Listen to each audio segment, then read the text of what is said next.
anyone would think it had been 3 weeks, Dan. Let's see if we can remember how to do this, shall we? It's time for the Volley live.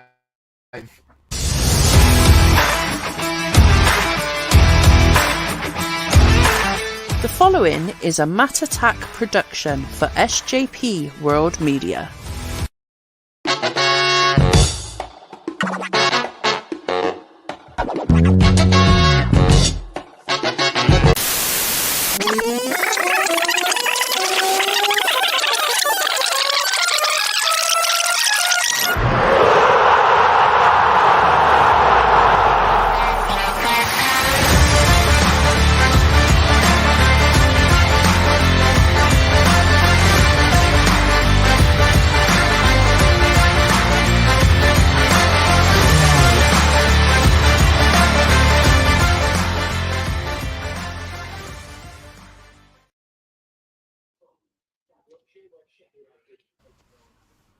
Can I remember all the words?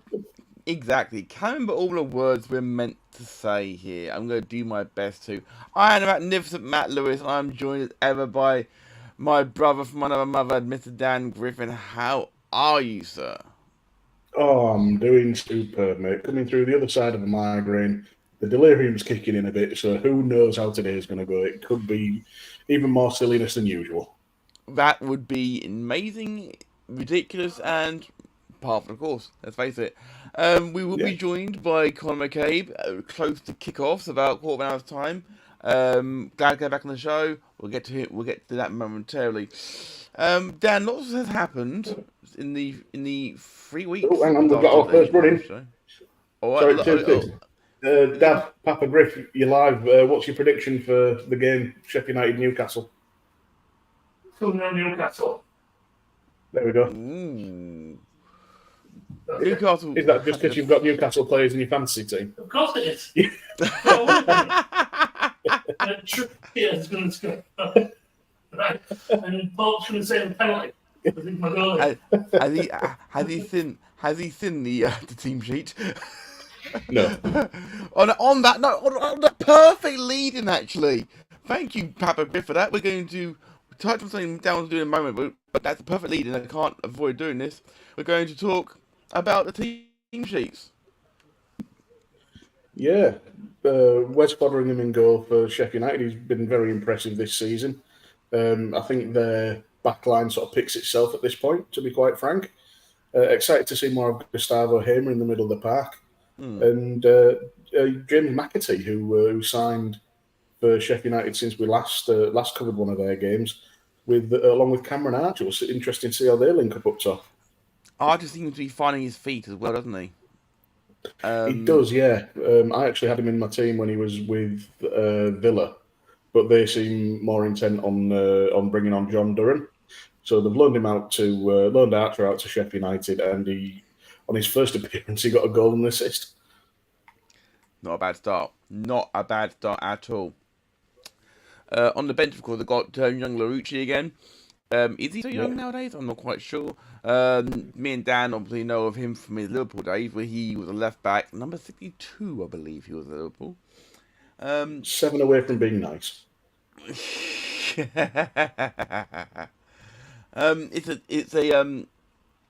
a decent team that Sheffield United put together. Best they can put together, I would say, on paper.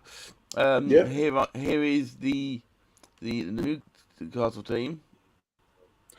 Again, the goalkeeper and the back four kind of pick themselves, as does Bruno Guimaraes. Longstaff and Anderson are a bit of a surprise. I think they've got their place with rotation policy after having Milan away midweek. But interesting to see how young Anderson gets on. And you can't really say anything against Almiron, Barnes, and Wilson up there, other than the form that Anthony Gordon has been in. He's been in decent form since the start of the season, but again, I believe he started midweek. So, yeah, nice to see Barnes getting it. I believe is possibly his first start for Newcastle. I think it is. I believe it is. The boss is in the chat, so eyes down for full house. We keep an eye on things. So I thought we'll be good. Shoulders back, tits out, and watch for the shoe. Yeah, Absolutely. I was surprised Dubravka was still there. I thought he'd moved on. Tonali, despite his great first game, he said he's struggling to settle in Newcastle. Well, it's even more of a language barrier than a lot of the rest of England. So, trying to speak Geordie, I go up there quite a lot, and even I struggle now. Your words, my dude, not mine. Dan Burns still playing left back. He's a centre half by trade, so but he's doing well at left back. Is he because he played left back quite a lot for Brighton? He can do it, and he's been fitting into Eddie Howe's system virtually since he got there. True, but then again, we can't really say much as Liverpool fans. We saw Marcus Babel, one of the world's greatest centre half, turn into a right back under Gerard Houllier. So this is true. This is true. Connor himself in the chat, he said, "What's up, guys? I'll be on in about 10 minutes. We'll see you momentarily. Sir. You have the code. It's all good." The club captain is technically Jamal Lascelles still. Technically, but he can't get a game, so it has Can't to get be a game. Can't get a game. I mean, Trippier the fine captain. To be fair, I don't think about that. I'm surprised Isaac's not playing. I'll be honest. Again, didn't he start midweek? Doesn't matter. You should be able to play week in week game every game. You should at this level, they should be able to play 2 games a week. I refuse to criticise anybody's fitness when I'm in the shape I'm in. That's fair. That is fair. I don't know what it takes to be an elite athlete. I can understand why they might want to. No, you're a competitive drinker, sir. Yeah, but that only affects my right arm as I lift the beer to my mouth. So yeah, I'm going to just quickly pop that at the bottom of the screen in case anyone wants to refer back to it during the game. That, by the way, was a massive pain in the backside to write out. I can't pronounce Amadozic. Yeah, he wasn't that. Yeah, it was a real pain to do, unfortunately, because I'm rubbish at spelling in a hurry, so I was doing it on the fly a little bit. So yeah, Dan, we've got a bit to go over the last few weeks. We'll do most of it on the podcast. However, there are a few bits we want to touch on now. Even though you, for example, did a team for week for last week. Yeah. And you say you've started work on a team for the season. So we've got about 8 minutes till kickoff. So go ahead, sir. So the team of the week for last week. It's been interesting looking back on this because I can't quite remember all of my logic. But in goal we have Alphonse Areola. Although West Ham did lose, he still made 10 saves, which is incredibly high number and could have been a lot worse for West Ham if he wasn't there.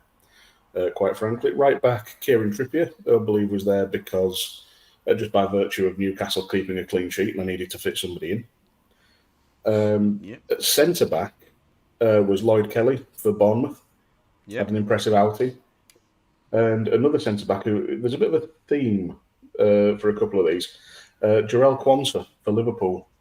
Quansah had a good game, He stepped in on debut, big showing from him, and he looked fantastic. Left back. It was weird watching those games before breakfast. It was really weird. It was. Not that you like to mention it, but you have been away. Left back. I don't mention it. Good cop, bad cop just come out, and I think I did about 25 times in the first half hour. So that's all good. Just to piss Graham off, naturally. Oh, naturally. Left back was Tariq Lamptey. Really nice to see him back in the Brighton starting lineup and grabbing a couple of assists. A player of immense quality who's just had such rotten luck with injuries. Centre of midfield, let's see, which one was my wild card? Can't remember now. Anyway, the first centre midfielder is Leandro Trossard, playing a little bit out of position because he came on and scored basically in the Arsenal game, scored the winner for them. Another central midfielder, Bernardo Silva, goal and assist for Man City. The third central midfielder was João Palhinha. I can't remember why. Bernardo Silva was my wild card.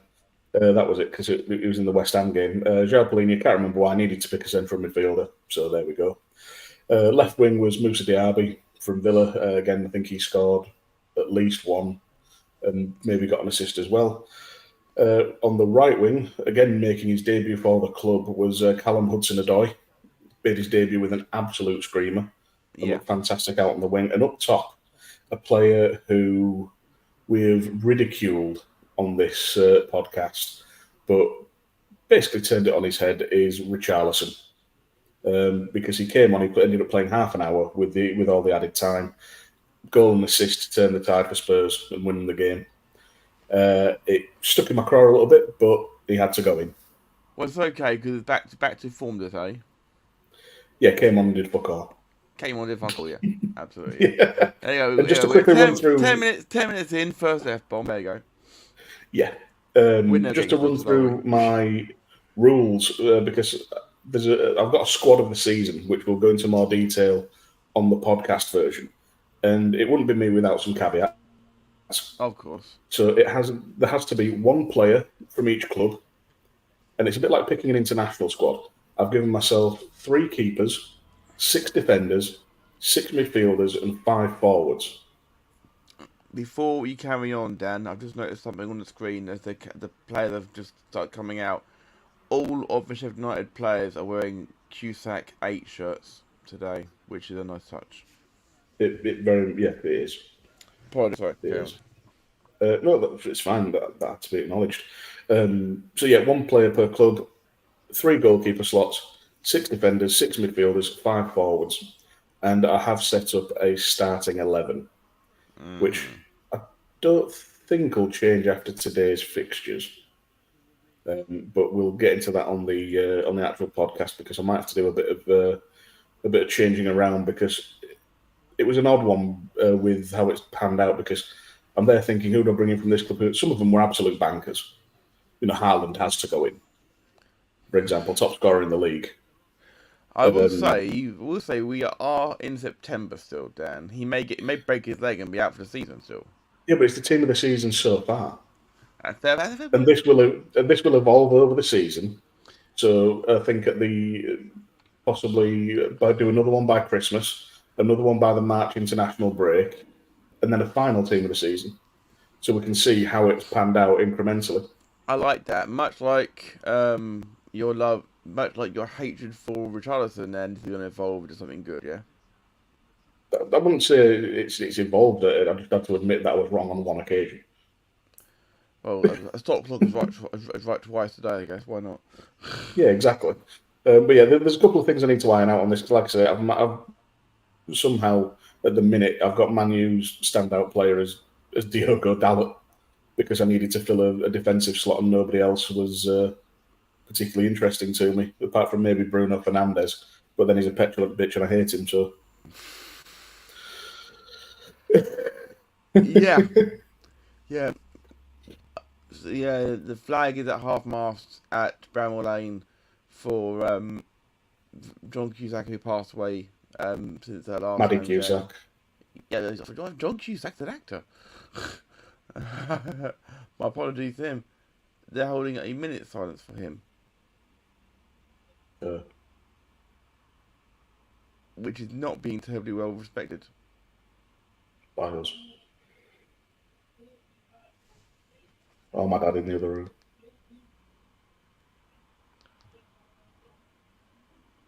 Notice my hearing going mad. It was well respected. I do apologise. But not by us.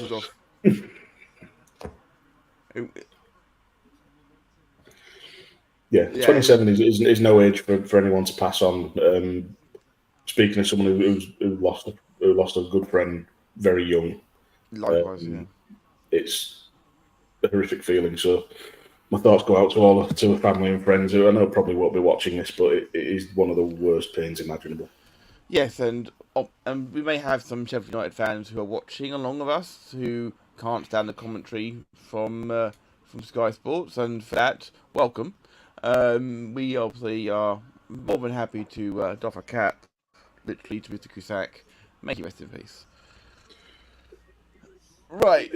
You are aware with Maddie Cusack, the Sheffield United player. You keep saying John Cusack. I said Mr. Cusack that time. I was being very respectful. That's my excuse. I'm sticking to it. Okay. My brain hurts.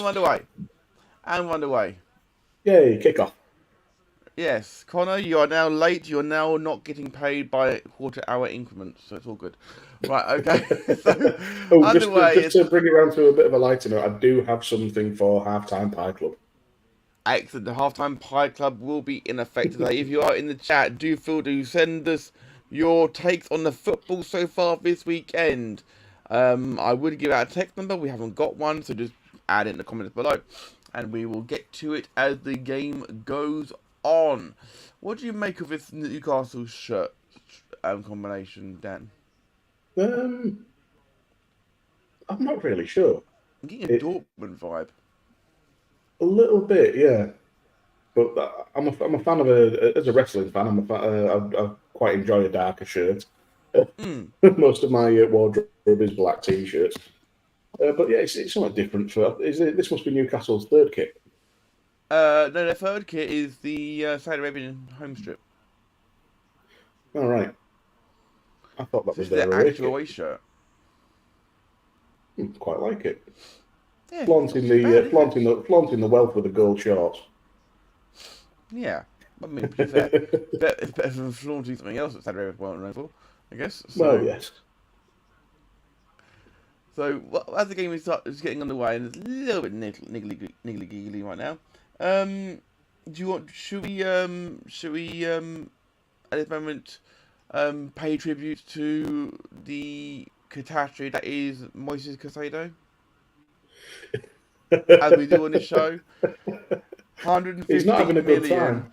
150 million, and he's lost every single game he's played for Chelsea. Well, Chelsea are on an insane run. I heard on the radio. I think they've won something like 3 or 4 of the last 18 games. Yeah, that was the last season, obviously. Yeah, which is shocking, really. I'll just do some live searching and verify that now. I genuinely don't think they've won a game with Caicedo in the team at all. I don't believe so. The only game they've won this season was in the league was against Luton. Yes. And they've got Brighton in the League Cup up next. We'll break away down the right-hand side here for Sheffield United. Great block by Trippier in the end.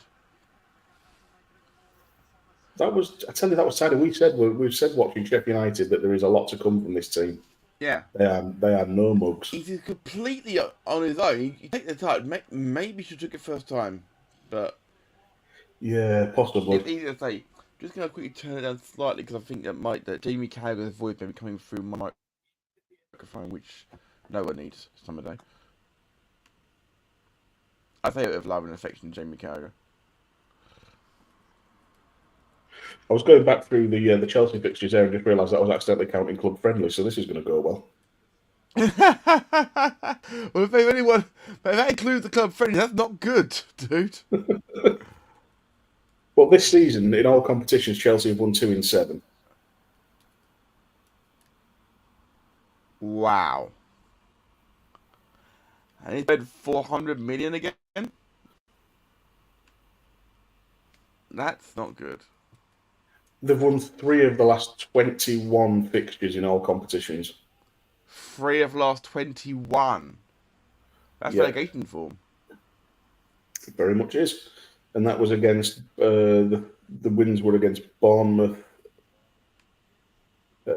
Luton and AFC Wimbledon in the EFL Cup. Oof. And they struggled that one, weren't they?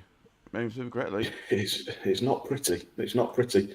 I tell you what, though, I do like a dip into the lower leagues, as you know, and yesterday it was an auspicious day because York City's game against Woking was live on TNT Sport as the early kickoff. It was! And York City won a game. The second win of the season, and they scored in the 98th minute, which after a season of goals being scored against them late on, was just fantastic to see. And do you know what? It was actually a bloody good game of football. It was really enjoyable to watch. That's what you want, isn't it? And we've got Rob here in the group. Darren Moore's for that Bammy Army. I think you meant Barney. Well, we'll count it as balmy. It's all good. Well, of course, Neil Warnock managed his final game for Huddersfield. He's gone into his, I think his 17th retirement. He's getting up there alongside Terry Funk for most retirements, and Darren Moore coming into Huddersfield. Indeed. Oh, we're having a change. We're having a shift round. And little Shadow's got to do a few button presses here. There he is. What's up? What's up? Now then, Connor. Oh, Sheffield are away again down the right-hand side. See if anything comes out. They've fucked it. We good on the audio front? Yeah, we can hear you. Yes, we can hear you. You're good. All right, cool. Gonna have a quick drink of it. I'm loving the headset, Connor. By the way, you got the old classic headset. Yeah. I love it. Welcome this is back. My old. Sorry, go ahead. It's okay. You feel to jump in, and we'll shut up when you want to talk. It's fine. I was just gonna say this is my old gaming headset, so I figured it works. So it does indeed. What a great comment from Rob as well. Just come in. Who let Connor out of the wardrobe? Someone gave Connor a sock, and it's like a house elf in that property that I'd rather not mention because the writer's a complete dickbag. Yes, that's a good point. Actually, that's a good point. Actually, when we reviewed the latest game, Hogwarts Legacy, on Game Junkies, we actually had to preface by the fact that we actually don't support what she stands for. Yeah, it's very much a separate the art from the artist kind of scenario. Yes, indeed.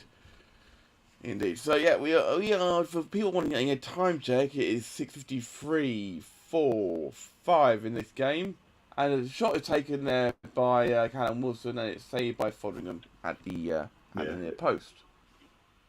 Easily saved by Fodringham, who, it has to be said as well, has been the target of some horrific racist abuse from so-called Sheffield United fans. They're not fans, first of all, the dickheads. Just no place for it at all, because he's been quality for him from what I've seen so far. Grand Theft Hogwarts. On a completely different note. Technically, it is, I guess. We're thinking Red Dead was redemption. Like that. I like that. We could have a whole show on that. We could. It's like with Starfield being released. I keep calling it. A lot of people are calling it No Man's Skyrim. Technically, it's Skyrim space. Yeah, it is Skyrim space. Basically, you know what? I haven't touched it since I've been back yet, but I have played a bit of FIFA since I've been back. But on the whole, I've not done any gaming since I've been home. But to be fair, I've only been conscious for about 5 hours of the last 2 days. So. Oh, Rob's come in with a great one there. Red Dead Dementor. Very, very good, sir. Feel free to send in more video game and more video game mashups. Or better yet, if you can make them football related, then go for it. And if you'd like that, if you do want to do that sort of thing. The applause has started, by the way, at Bramall Lane in the 8th minute for Cusack, which is nice. Yeah. I was going to say, if you like that sort of wordplay thing, then head over to a friend of mine, Mark, over at Project Football Podcast.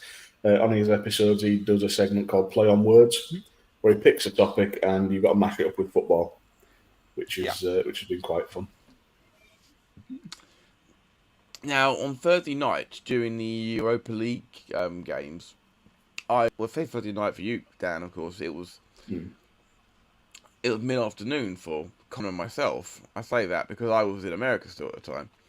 And while I was at Disney Springs, I happened to walk into a shop called Pele's, which was the most amazing football shop I've ever been in my life.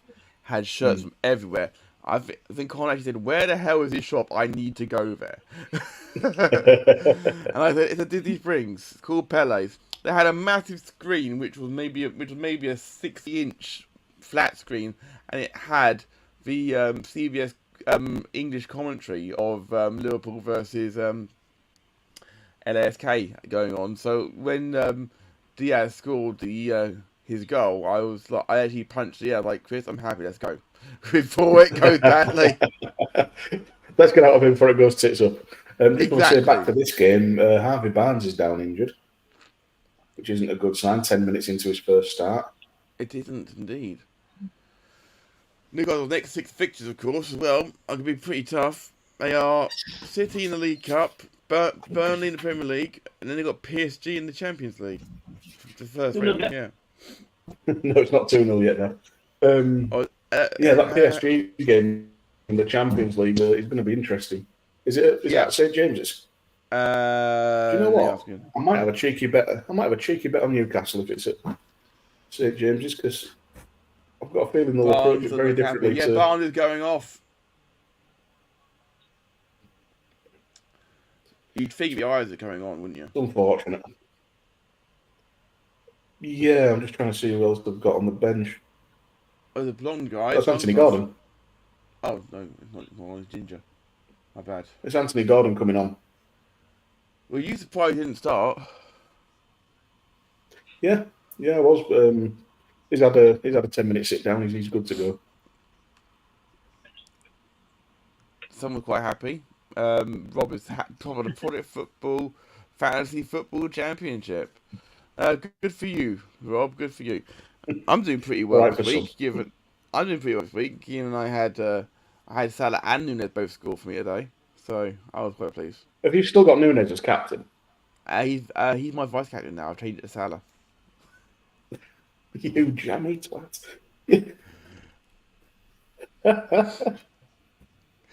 Yeah, I don't know how I'm doing for the season so far. To be fair, it's been a few weeks. I'll quickly have a glimpse. Let's have a quick look. I've got fantasy football up in front of me.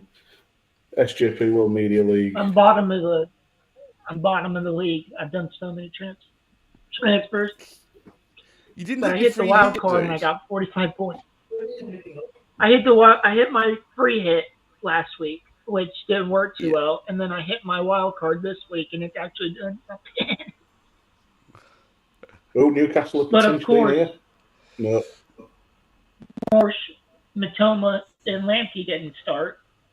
So, but Matoma got me 11 points off the bench. I'll take it. Yeah, 2 goals off the bench from Matoma. Fantastic. And then Salah doing he's Salah one of the.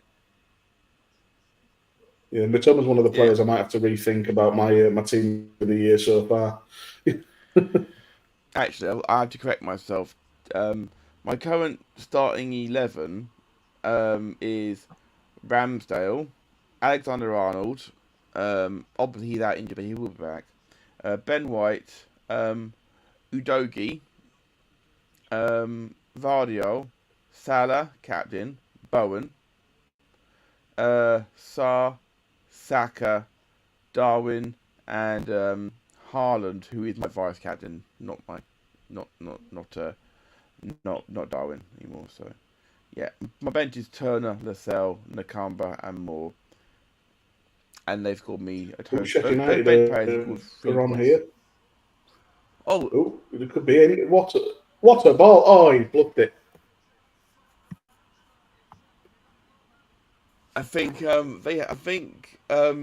Trippier did just enough there. Yeah, I was just looking as well. No, he was miles on. What a ball that is, by the way, with the outside of the boot. Who was that? Number 28. That was James McAtee. James McAtee for Luke Thomas. Is that the same Luke Thomas that came through at Leicester? Yeah. Believe so. Yeah. I got chastised by Graham last night. Maybe about 1 in the morning UK time. He chastised me saying, like, "Why did you pick such a crap game?" I'm like, "My dude, it was this or nothing this week." We don't get every game in the UK. Literally, there were 5 games on today, and they only showed 2, and I wasn't available for the derby. And also, I think that as biased as me and Dan can be with Liverpool, I think Connor is even more biased when it comes to Arsenal. So it wouldn't have been it would not have been fair for me to try and keep that kid in line without Dan here to help me. I wouldn't have helped. I'd have encouraged it. Of course you fucking would. I just want to mark the occasion as well, because this is the first time that we're doing one of these, and Matt's drinking and I'm not. It's a very rare thing, mainly because besides my back on my diet, so I'm making the most of it. Good man. Sorry, Connor, you were going to say. I said, I don't think I've dropped more F-bombs before 10 o'clock in the morning than I have today. It was a hell of a game from what I saw. I only saw I didn't see too much. I saw the end of the first half and a good chunk of the second. But me and Dan were commenting on the penalty decision, weren't we? We wouldn't give it, but we thought it would be given. It's one of those common sense versus letter of the law things. Common sense says that your arm will go up naturally in that position, but letter of the law says it's a penalty. I mean, nothing wrong with it. As much as I hate agreeing with Gary Neville. I mean, one you can mean Saka did a great bit of delivery of a penalty. It was a great penalty. Won me some Dream Team points as well. As they're trying to push out here, Sheffield United, to be fair. Newcastle, they're playing some good football. Newcastle, for the money they spent this year, had a very sluggish start to the season. Yeah, some good defending there from Jack Robinson as well, who I believe is ex-Liverpool as well. Yeah, Jack Robinson, yes, he was for Liverpool left back, yes. Yeah, I was right about Luke Thomas, like you say, but he's actually on loan from Leicester. He's not a full signing. But he's the player who came through. That's all right. That's good. Yeah. Rare that a player will be loaned from the Championship up to the Premier League. Well, it's not often you see it. No, I mean I do remember once seeing a young guy called Stephen Colker get loaned from QPR to Liverpool. Our star striker. He was never put a half, no. And here comes Sheffield United here. That's a great ball. They really are creating something here. Newcastle are. I know Newcastle are struggling. Oh, was that Hamer again? Going for another screener? Vinny Souza. All right. York City legend Nick Pope in goal for Newcastle. Nick Pope, who tickles Connor's fancies every now and again. Oh, to give him his proper title, handsome Nick Pope. Handsome Nick Pope, yes. Handsome Nick Pope, yes. actually, I think we'll find it was Kevin was actually tickling Connor's onions as it were, and Nick Pope is. We'll move on. Now, the great way to finish our last live stream that was on deadline day. We did that last stream. It feels like forever ago. Bloody hell! 3 weeks ago. Nope. Sorry, there's a live commentary in the back room from the Solheim Cup. Yes, which you just retained, I believe. Yes. Yeah, so you know. So sorry, Murka. Sorry, Murka, you didn't win that one. Present company excluded, of course. You win anything else, it's fine. On that note, congratulations to the crew for making the playoffs. Yes. And he's gone. Connor leaves the chat. Connor leaves the chat. I congratulate Connor's queue, and the StreamYard can't handle it. I think we were talking about the Newcastle kit earlier. I think that'll be one for Connor. Really, I think Connor will appreciate the colour combo that Newcastle are wearing today. Connor's a kit man, yeah. What do you think of the? What were we talking about? What do you think of a Newcastle strip today? Do you approve? It's fucking blue and yellow. Black and yellow, buddy. It's black and yellow. Oh, it's black and yellow? Must be. It's got to be. Am I wrong in that here? case, that's a good color combination. Yeah. Also, you were to nip out there just as Matt congratulated the crew for getting to the playoffs.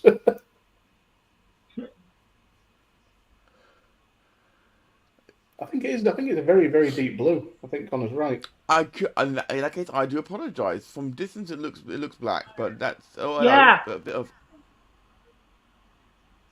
There's a couple of tackles flying in now from Sheffield United players. Incidentally, I was at Bramall Lane earlier this season with the boss man signing his good lady Sharon for a book signing. I was helping out. Oh, nice! It's a really good. Is it a good venue?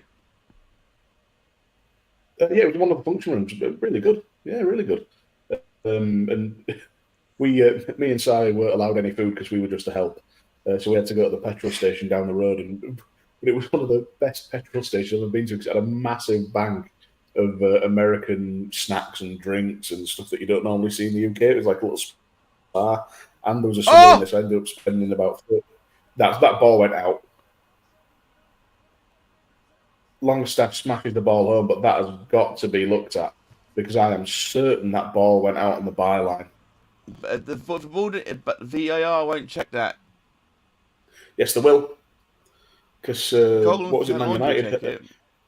Man United had one chalked off last week for Rasmus Højlund for the ball going out of play during the build-up. If that's the case, then that's fair enough. That side of things, we'll keep our eye on it. The having a word long after 10 trying to plead his case. Did it go out of play? So let's have a look at this replay. So Anthony Gordon. Oh no, the handball. He handles it. Handball, and it went out.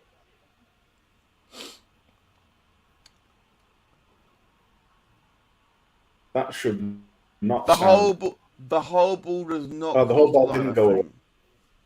I tell you what, though, it wasn't far off.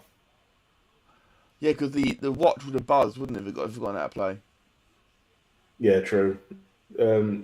Well, you say that. It didn't. With the Højlund goal, it didn't appear to make a difference, and that's what VAR chalked it off for. That is true. Goal has been given. Interesting. I suppose with the handball, the arm wasn't away from the body. Steve-O has just joined the chat. Welcome along, mate. And he's asked a very good question that we haven't actually done yet. We haven't given our predictions. We have my old man's prediction of 2-0 with Trippier to score and Pope to save a penalty. Now that Newcastle are 1-0 up. Yeah, Rob, it's a very, very dark blue. How do you know about Priest's socks, Rob? It's Rob. What doesn't he know? Well, fair point. Man's a walking encyclopedia. To be fair, that's true. To answer your question,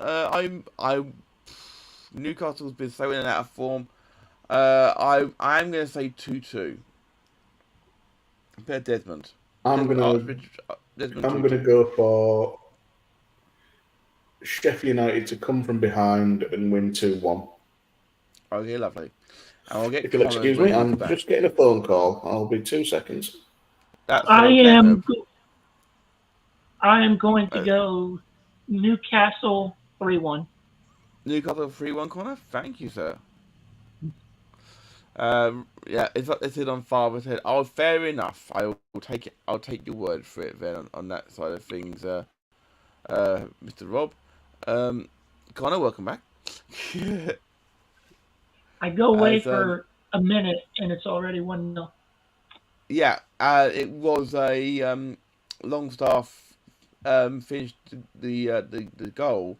The ball went out of play, we thought, but it was not. It was actually kept in by the narrowest margins, and it was a non-handball, they said. Sheffield United are trying to force them back into it. Oh, and Pope does claw it out of the air. I was just going to say with the handball, I think it was maybe because Gordon's hand, in fairness, was down by his side, and there's all this stuff about natural position now for handball, which is, I think, part of what's causing it to be such a farce. So that's the only thing I can think of. And apologies for that. I just got a phone call. It's I always have to answer the phone when it's my granddad. You never know. Just wanted to make sure nothing untoward was going on. It turns out it wasn't. It's just he makes quiche every week, and he realised he forgot to give me a piece just before I left earlier. We make quiche every week. He makes a quiche every week, yeah. Oh, nice. What was the favourite today then? We'd like to have food talk. Oh, it's the same every week. It's always he cooks down a shed load of leeks. It's normally a 9-inch quiche, and it only has about 3 eggs in it. But the leeks are cooked down with all sorts of stuff, including nutmeg and cayenne pepper. I can't remember what else goes into it. And he uses, and he uses an entire block of cheese. That'll do it. And I know he puts a bit of sour cream in it as well. I can also Sour say, cream by the and way, quiche. I can now say, by the way, as well, got my certification. I've graduated. Officially. Have a round of applause. So yeah, I'm very pleased to have my I'm very pleased to have a qualification, and I'm going to curse by saying this, but I think for the first time, and that's just a swing and a miss. Ooh. From Sheffield United, probably the first time in the first few months we've done this show that all 3 of us have a stable connection. It's actually crazy. I moved states, and somehow the cheapest internet here is better than my expensive internet back in Ohio. I don't know how it's possible, but it still figure. At a fair point. In the comments, we've got Rob who's saying that the FA and Football League base natural position for handball what's natural for penguins. I do enjoy Brer Penguin, but not on that level. Penguins, of course, come from Ireland, of course, Dan. Sorry, I was watching the football and I was thinking about penguin chocolate bars. What's going on? Penguins. Penguin actually comes from Ireland. Really? Yeah, they grind them up, put them in a Guinness. I'm leaving. I'm done. I'm done with this. I'm done with this fucking show. That is a joke I got from Al Murray. From Al Murray, I think it made Connor choke. Come on, Connor, swallow it. That's what she said. Also, just on a completely childish note, I've just seen that Amadozic's first name is Anal. T-E. Oh God. T-E. It's good at bow shows, isn't it? I love it. Anal. So far we've talked about handsome Nick Pope, we've talked about anal, and we've talked about Connor needing to swallow. Whoa! No! I just got that. You're all good, buddy. You're all good. I was preaching the version very, very briefly. That's all. You're all good. You're all good. Yeah, I did warn you before the show, Matt, that my silly might come out. We want to see it come out later. We need a bit of silly after the week of wrestling we've had as well, isn't there? Of course, the amount of people who've been released from their contracts and so on and so forth. We need a bit of lightness there. Although, having said that, go on. So just on Amadozic as well, his first name's Anal, which is funny enough. But I do distinctly remember one of my friends not being able to pronounce his last name and just deciding that he was called Amadozi bitch. Instead of Amadozic, he called him Dozy bitch. You've got to stop doing this because he's got his mouth full. Can't make him choke. First I was eating, now I'm finishing my Powerade. Bruh. You know what? You can get Powerade everywhere at Disney World, by the way. And actually, something else I noticed at Disney World a lot of, there were so many Inter Miami shirts with Messi on the back, which was not a surprise given how big he's been for the MLS over there. But I saw more Argentina shirts. I need to buy an Argentina shirt. Oh, that was a really well worked. Oh, great save from Foderingham. Sorry, that was a really well worked move from the corner from Newcastle. It really, really was. I say it reminded me of Trent, the old working it like that, and then bang, in it goes. Yeah. And no such joy, unfortunately. Another corner though. But no, the Argentina shirt that I saw did not have Messi's name on the back. They had Emi Martinez's. Really? So outfield shirts with a goalkeeper's name on it? No, goalkeeper shirts everywhere. Oh, that's a beautiful header! Oh, was that Dan Burn or was that an own goal? Also, is that a Trippier assist?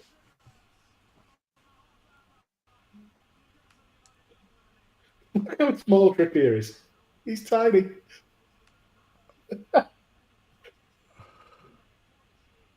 Miguel Almiron, whose hairline appears to have been drawn in Sharpie. Burn. Bloody hell, he sounded more northern than me then. Yeah, big Dan at the back. Oh my God, another goal. That's a replay, Connor. Oh, no? Newcastle just scored. You that far behind? Yeah, I'm at 30. We forgot about the delay. I'm at 30-48. Oh, yeah, we're at 31-30. If anybody is rumbling on coming through my end, by the way, that is not me farting for once. It's my neighbours moving furniture. That's what they call it. Okay, well, so it is now Sheffield United 0, Newcastle United 2. Dan Burn has made it 2 now. Beautiful head at the back post. Into the comments. Yeah. Good solid first name as well, that lad. Oh, of course, Rob. The world's beautiful luge is held by Manny Fister. Yeah. That actually reminds me of one of my new favourite Twitter accounts. It's called Actual Names One, and it just brings up funny names from past censuses, sort of worldwide, and I get a very juvenile giggle out of it. It's like, I'm not sure where I saw this. I think I saw it because of you, Dan, but young Mackenzie Hunt. Yeah. Or anybody with the last name Hunt and the first name Mike. Yeah, anyone who calls it, and apparently they didn't need to call him Mac as well. Oh, there they come again. Newcastle making it 3. Great save by Foderingham. Yeah, that was good. Just to give you an idea, on the Ireland civil registration list from that covers 1845 to 1913, there was a bloke by the name of Charles Boner. It's kicking off here, Dan. Where's Mag? So just as I was talking about Mr. Just as I was talking about Charlie Boner. Well, we've got some handbags. Total Steve O in the chat is saying, forget FPL, but today I'm doing real Sky Fantasy. In brackets today. How is the Sky Fantasy compared to the FPL one, Steve? I've never actually looked into the Sky. Oh, that's gonna leave a mark. Well, obviously, that was a strong challenge, I'd say. Would you call that a Blood and Thunder challenge, Dan? Yeah, I would actually. Or is that more Balls of Lightning? Longstaff runs. Robinson's been booked for that, right? But Robinson got to the ball first, and Longstaff was running in. Where the hell is Robinson supposed to go? Right, given that for the follow-through.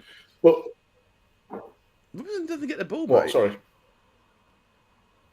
He kicked it away. He cleared it. Yeah, but you can't go in with both feet up. He's lucky you get a red card for it. He didn't. One of his feet hit the ball. I'm going to rewind that. Maybe so, but you can't go in two-footed. Insane. Well, you are a little bit, but yes, but that's beside the point. He didn't. The live TV can rewind nowadays. Yeah. Tribute. But Oh, has it been given? Has it been given for the first tackle? Yeah, maybe. It's free, by the way. Oh shit! I'll get to that in a second. Oh, that is too easy. Is that Sven Botman? It is. He's in my team. Get him. Damn and blast! Well, all our predictions are wrong. Yeah, we didn't think that was going to happen at all. Yeah, sorry, I didn't see the first tackle initially. I thought it was given because the first tackle he does go in studs up. The second ball he gets, where Longstaff ends up on the floor, he got there first to clear it. I thought it'd been given for that. I just saw It's really, really good. I just saw the Sam Botman goal, and I knew I did. Yeah. I knew I had a gut feeling about bringing him in for my fantasy team. So yeah, we got 10 to half time, and this is done already. It's going to take a lot for Sheffield United to come back from this. Yeah, I don't know where they go from here, what they do, because set pieces are just doing them. But just to bring a bit of amusement, it's a first season. Honestly, it's better than FPL, but you've got to be a hardcore player to do well. But there is money to win, 50k for first. Wow, okay. You have to put money in for that. Because as a Yorksman, I'm averse to paying for things in general. Don't I fucking know? I just found another funny name. Yes, I did.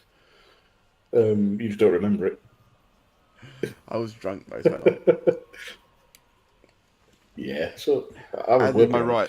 On the Kentucky, absolutely, on the Kentucky Vital Record Index from 1911 to 1999, there was a woman by the name of Fanny Sperms. Where are you going for this information? It's the Twitter account, actual names. Newcastle are in again. Gordon goes down. Not given. Gordon goes down. Not fishing that dragon head. No way, this can't be real. But it is. From the United States Revolutionary War pension and bounty land warrant applications of 1800 to 1900, a gentleman by the name of Cock M. Blocker. That's brilliant. That's I'll leave that alone for now. It's not being given. It's not. He dived. He does make contact, though. I've decided on arbitrary bullshit this afternoon. It's already. Are you me to argue all afternoon? It's wonderful. And again, they come. I'm just going to be a little dick about it, that's all. Well, this could be 7 already if it wasn't for following them, put it that way. Yeah, it could. It's another good showing from Foderingham, despite the scoreline. It feels like he's the only one playing. Yeah. And yet, that's another success down that right flank. The weird thing is, up until the moment when Newcastle scored, Sheffield United were a better team. Yeah, they've done a bit of a Man United and just conceded and crumbled. Yeah, this is some good possession, at least in this period. Unfortunately, they didn't do that against Burnley the other day. Yeah, that's good. Just a bit. But I'm so glad I brought Botman in this week. I just need to text that to my family group chat, and then you'll hear probably a shout of bastard from the other room. Yeah. Actually, we need to forget about all in the action. I want to address the Rodri red card from yesterday. Yeah, he was a bit of a penis, wasn't he? I think it's the first time I've ever seen a manager say, "No complaints about the red card. Deserved it." I'm like, what? It's your own play. He didn't try and. He's not that kind of player you want to get from him. But Pep was like, no, he fucking deserved the red card. I'd have shot him. Well, he's right. As a footballer, you put your hands anywhere near someone's neck and face, they're going to make a meal of it and you're going to get sent off. I mean, did he go down? At that point, you may. I mean, I showed He you did go Chris, down easily. Chris said he went. You go down easy, didn't he? I'm like, doesn't matter. You can't put your hand on someone's throat. You're not the Undertaker. At least it wasn't. At least it wasn't like Rivaldo in the 2002 World Cup where he got hit in the knee with the ball and went down holding his face. This is also very true as well. Yes. So that's a straight red card. Steve-O's not going to appeal it. I'm going to pop the message that Steve-O should put up. Yeah, about Sky Fantasy Football. No, it's free apparently if you're in the top 5,000 now. Out of about 100,000, you have high chance of winning. But Steve-O's 12,000 and someone from Elite FPL is 850. Bloody hell. Nice. Oh, what's happening here? Something's kicking off. What was that replay all about then? I turned away from it 2 minutes. Sure. Was it just a replay of the goal? Interesting that, Steve. I might have a look next season, if I remember. But That's a big hit on this side of things. Yeah, Super 6 is still a pretty good one to end on a weekly basis, though, because you can enter and win $250,000 quite easily. I think quite easily. Yeah. You know what? I was screwed over before it even started this week because Newcastle, I had Man City to win 4-0 against Forest, and they only won 2. So I'm like, you screwed me over, you prick. That was very close to actually being in there. Well read by handsome Nick Pope, York City legend of the clearance. Every time you say handsome Nick Pope, you just get a smile of Connor. Just notice that. He approved. He approved. That's what I'm saying. I'm not saying anything else. He approves of a nickname. It's like we've got a couple of things on this show now. We've got handsome Nick Pope. We've got Drink for Doke, and we've got cousin Lewis for when Rico Lewis plays for Man City. Do you know what? He hasn't played for him since that first game we covered. Yeah, you fucking jinxed him by saying you were related.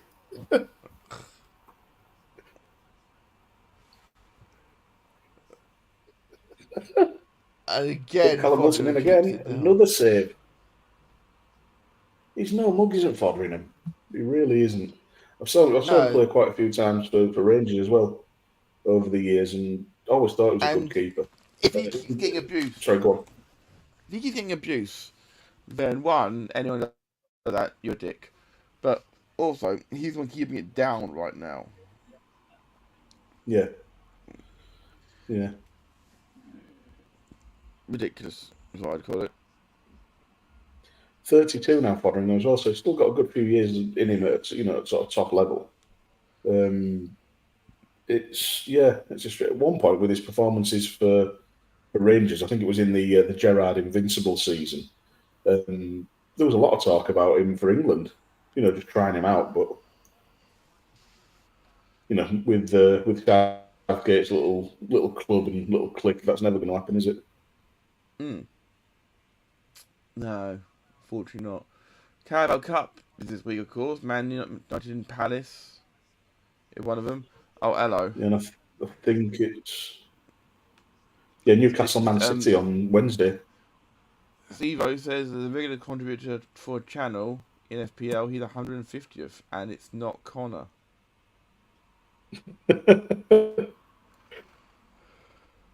It would be quite funny if Connor was really good at Sky Fantasy Football, but not the FPL. I haven't played Abuse to the foot of the table, mate. He was giving you compliment though, but you're a regular contributor for a channel, so that's a good compliment to take. And also you can main players from one team, 5 Liverpool if you want, and no price changes. So the whole Man City team, I think they're a top team in the league then. Yeah.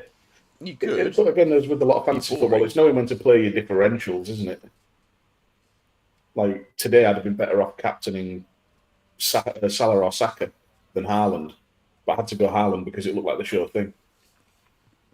He's my vice captain, so I was happy with that. Yeah. I hear Papa Griffin in the background, but I'm not quite sure what he said. No, I don't know what he said then either, but he's walking past me now. What were you saying then, Dad? What? Just then when you were talking to Mum, you were into the room. Oh, fair enough. Talk about travelling, not football. That was not even a language.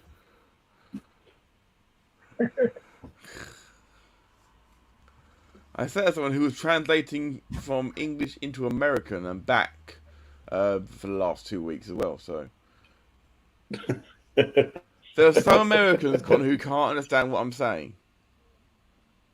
Just saying. You can understand what I'm saying, but there's a lot of Americans who can't because I talk too fast. But There's a lot of Americans who think I'm Australian. Well, a lot of similar traits.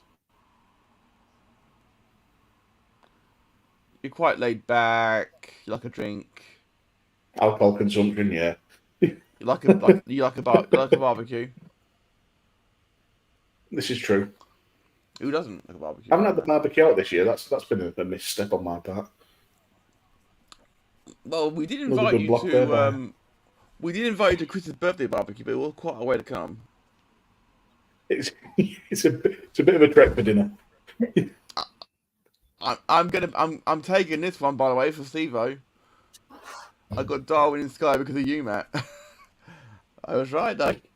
That is still luck rather than judgment. I'm sorry, but he's been on fire ever since I put him in my team. Just found out I'm having a takeaway for tea. Brilliant. Excellent. What are you having today, Dan? Don't know yet. We'll figure it out after. But I recently went to a place called German Doner Kebab. They are a chain, but it was the best kebab I've ever had. German Doner Kebab. Yes. So Germany has a large Turkish. Yeah, well, Germany has a large Turkish transplant population. That is going to be the most efficient place ever. That's not a great stat, by the way. This is 134 of 70. That's not a great return for someone who spent nearly $1 trillion. It's not been quite that much, but a win percent of 50% or thereabouts for the vast majority of managers is decent. It is, but that's 50% over a period of like 6 years, not 18 months.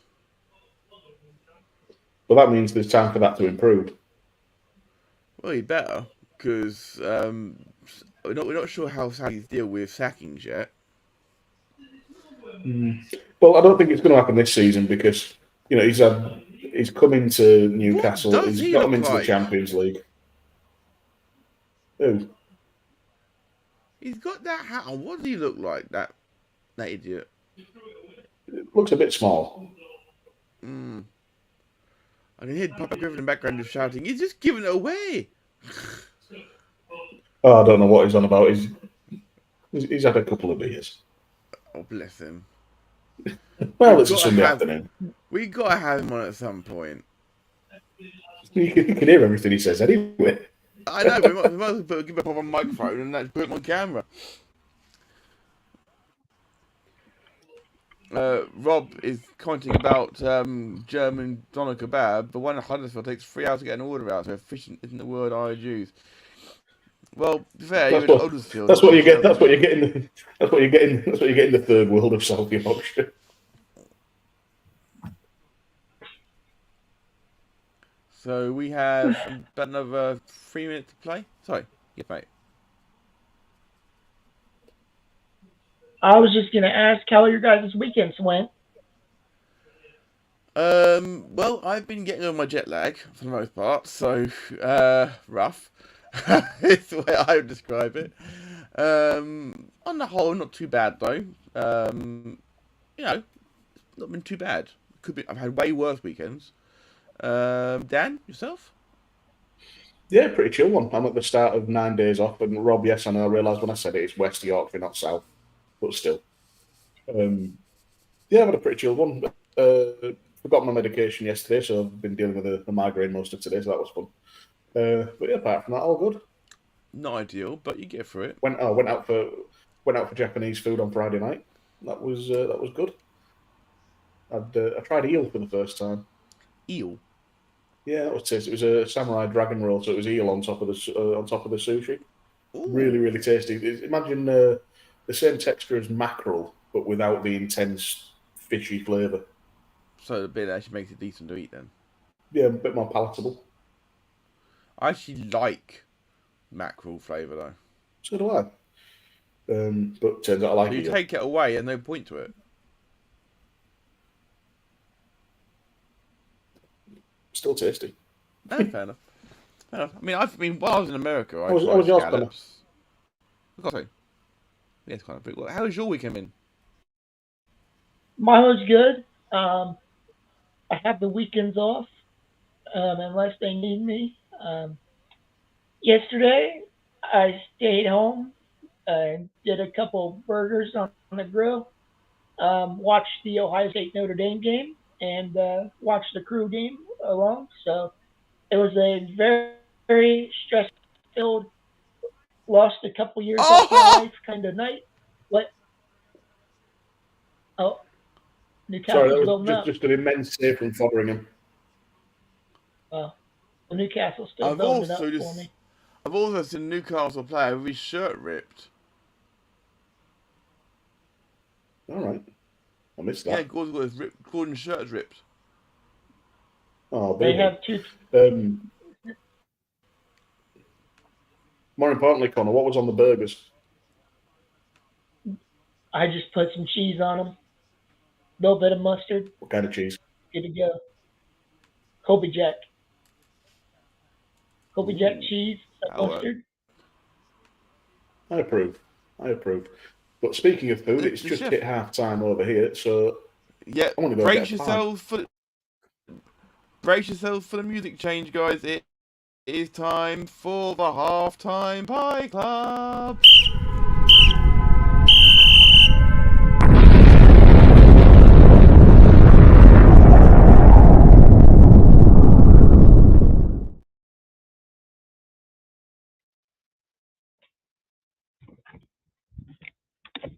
Time Pie Club here on the Volley, which means we encourage you to bring your pies out and come join us as we eat and talk about the first half here. Dan and I have gone to fetch their food. I'm not eating till after the game today, unfortunately. But we are going to go through what has been going on in the first half.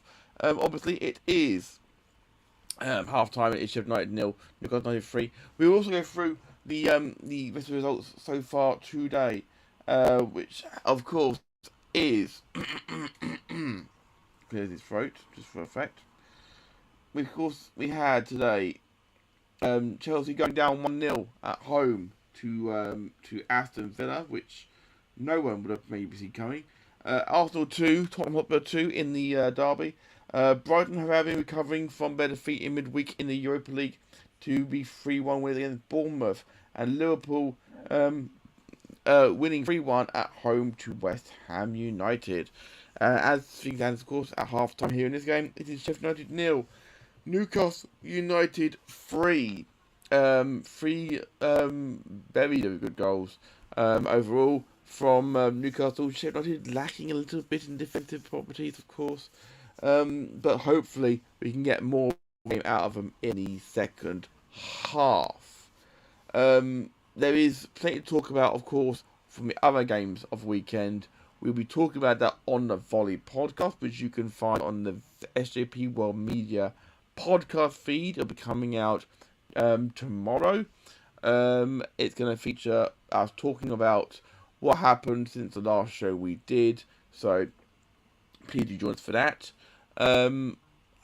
Nobody, myself and Dan. Connor hopefully will be with us as well. The 5-minute rule will be in effect. Dan has returned. Daniel, what have you got for us today, sir? Have you put the headset back on? You can hear me.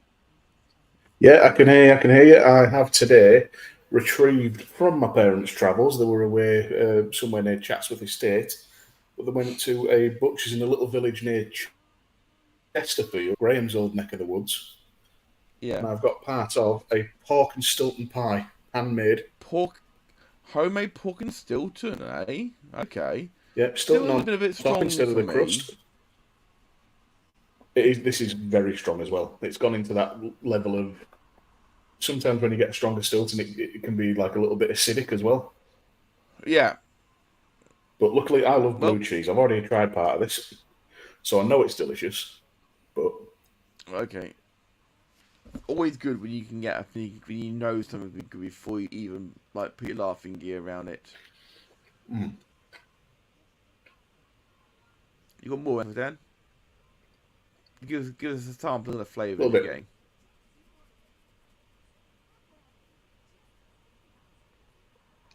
So the blue cheese is intense. First off, it's actually more like the flavour profile. It's more like more towards a gorgonzola. Yeah. Rather than a Stilton, so it is quite strong. But the pork itself is, you can tell when something's being made sort of farm to table, so to speak. It's just so high quality. There's virtually no. There's a bit of fat in there, but you can. Don't know if you can see that. There's hardly any. Not much there, is there? Any break. No.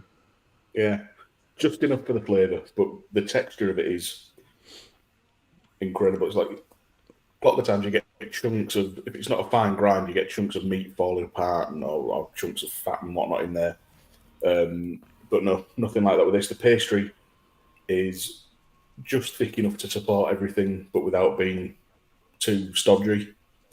So yeah, it's everything in perfect balance, I'd say. Wow, Connor's actually saying right here, he thought he had a frozen sausage gravy and sausage pot pie, but I didn't. Had to improvise making some waffle fries. Go do that. Go do it, buddy. It's okay. We got you back, dude. It's all good for the moment. So, what did you think of the first half, Dan? It started out very well for Sheffield United. They were looking strong down that right-hand side. With, I can't remember who's on the right now. Sorry, my mind's in pie. I'll be just a second. Which, of course, is a vegetable, as we discussed before. It is, yeah. It was Bogle and McAtee, that was it. Down that right-hand side. And young young dozy bitch.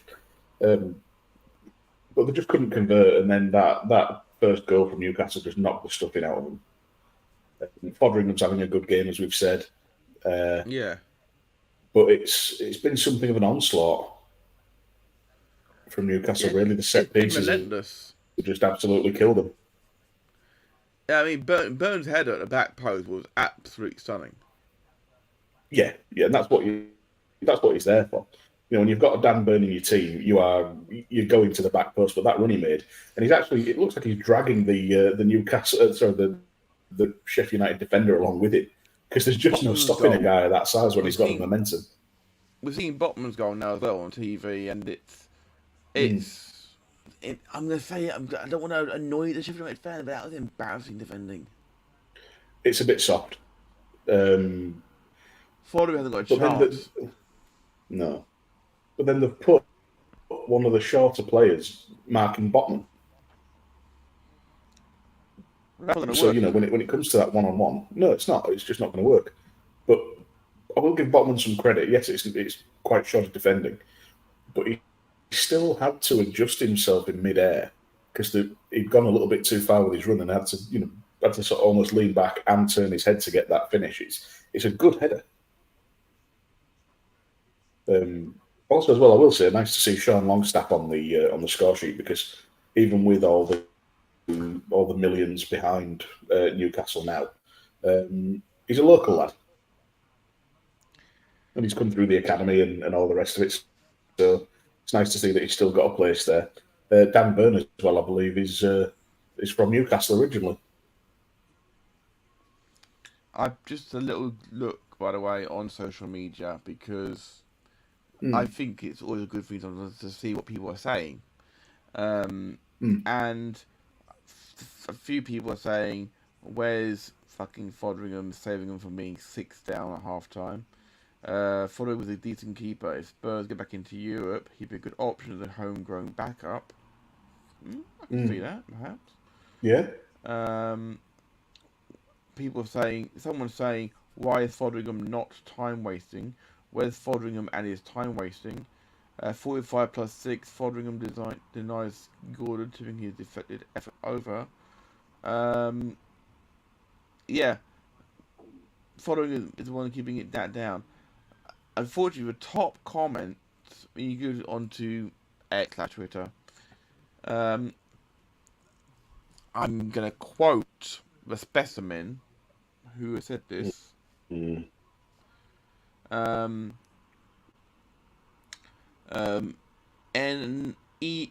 NXT THFC, so this is obviously from a Tottenham fan here.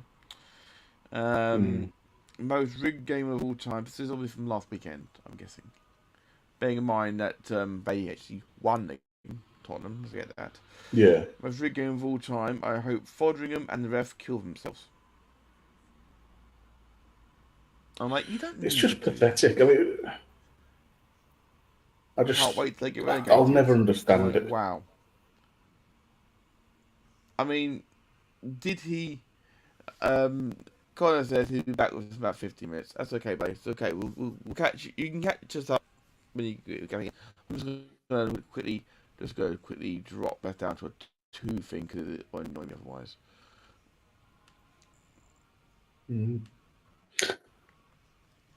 Yeah, it's just people are just dicks. That kind of person has no place in society, quite frankly. Agreed. And the weird thing is that just under that is a message from somebody called Rico Roll, who says Foderingham may be the only Premier League quality player they have. I wouldn't go that There's a far. case for it. There's a case for it. One thing you can say is that Foderingham could do nothing about any of the goals. Sorry. No, you couldn't. But I will say as well that Sheffield United's back line, Egan was there the last time they came up and stayed up. He was obviously then relegated with them as well, as was Jack Robinson. So there's still, there are a couple there who can do it in the Premier League and have done it. So, I mean, you see, I'm thinking about talk about goalkeepers. Where do you stand on the debate about Raya and Ramsdale being rotated? It's an interesting one because it's a bit of a football manager situation for me. On paper, you think you can't go wrong with Ramsdale and Raya. Because you've got two quality keepers. Raya proved it today with an immense save. I can't remember when it was or who took the shot, but real low down to his right, and it was fantastic. Ramsdale's obviously proven quality. It's just how Arteta manages the ego, because both want to be number one. True. And can you realistically split? No, because it literally is like trading one for another sort of thing. They're both quality keepers. Let's not forget though, Ramsdale is the permanent keeper. Ray is only on loan.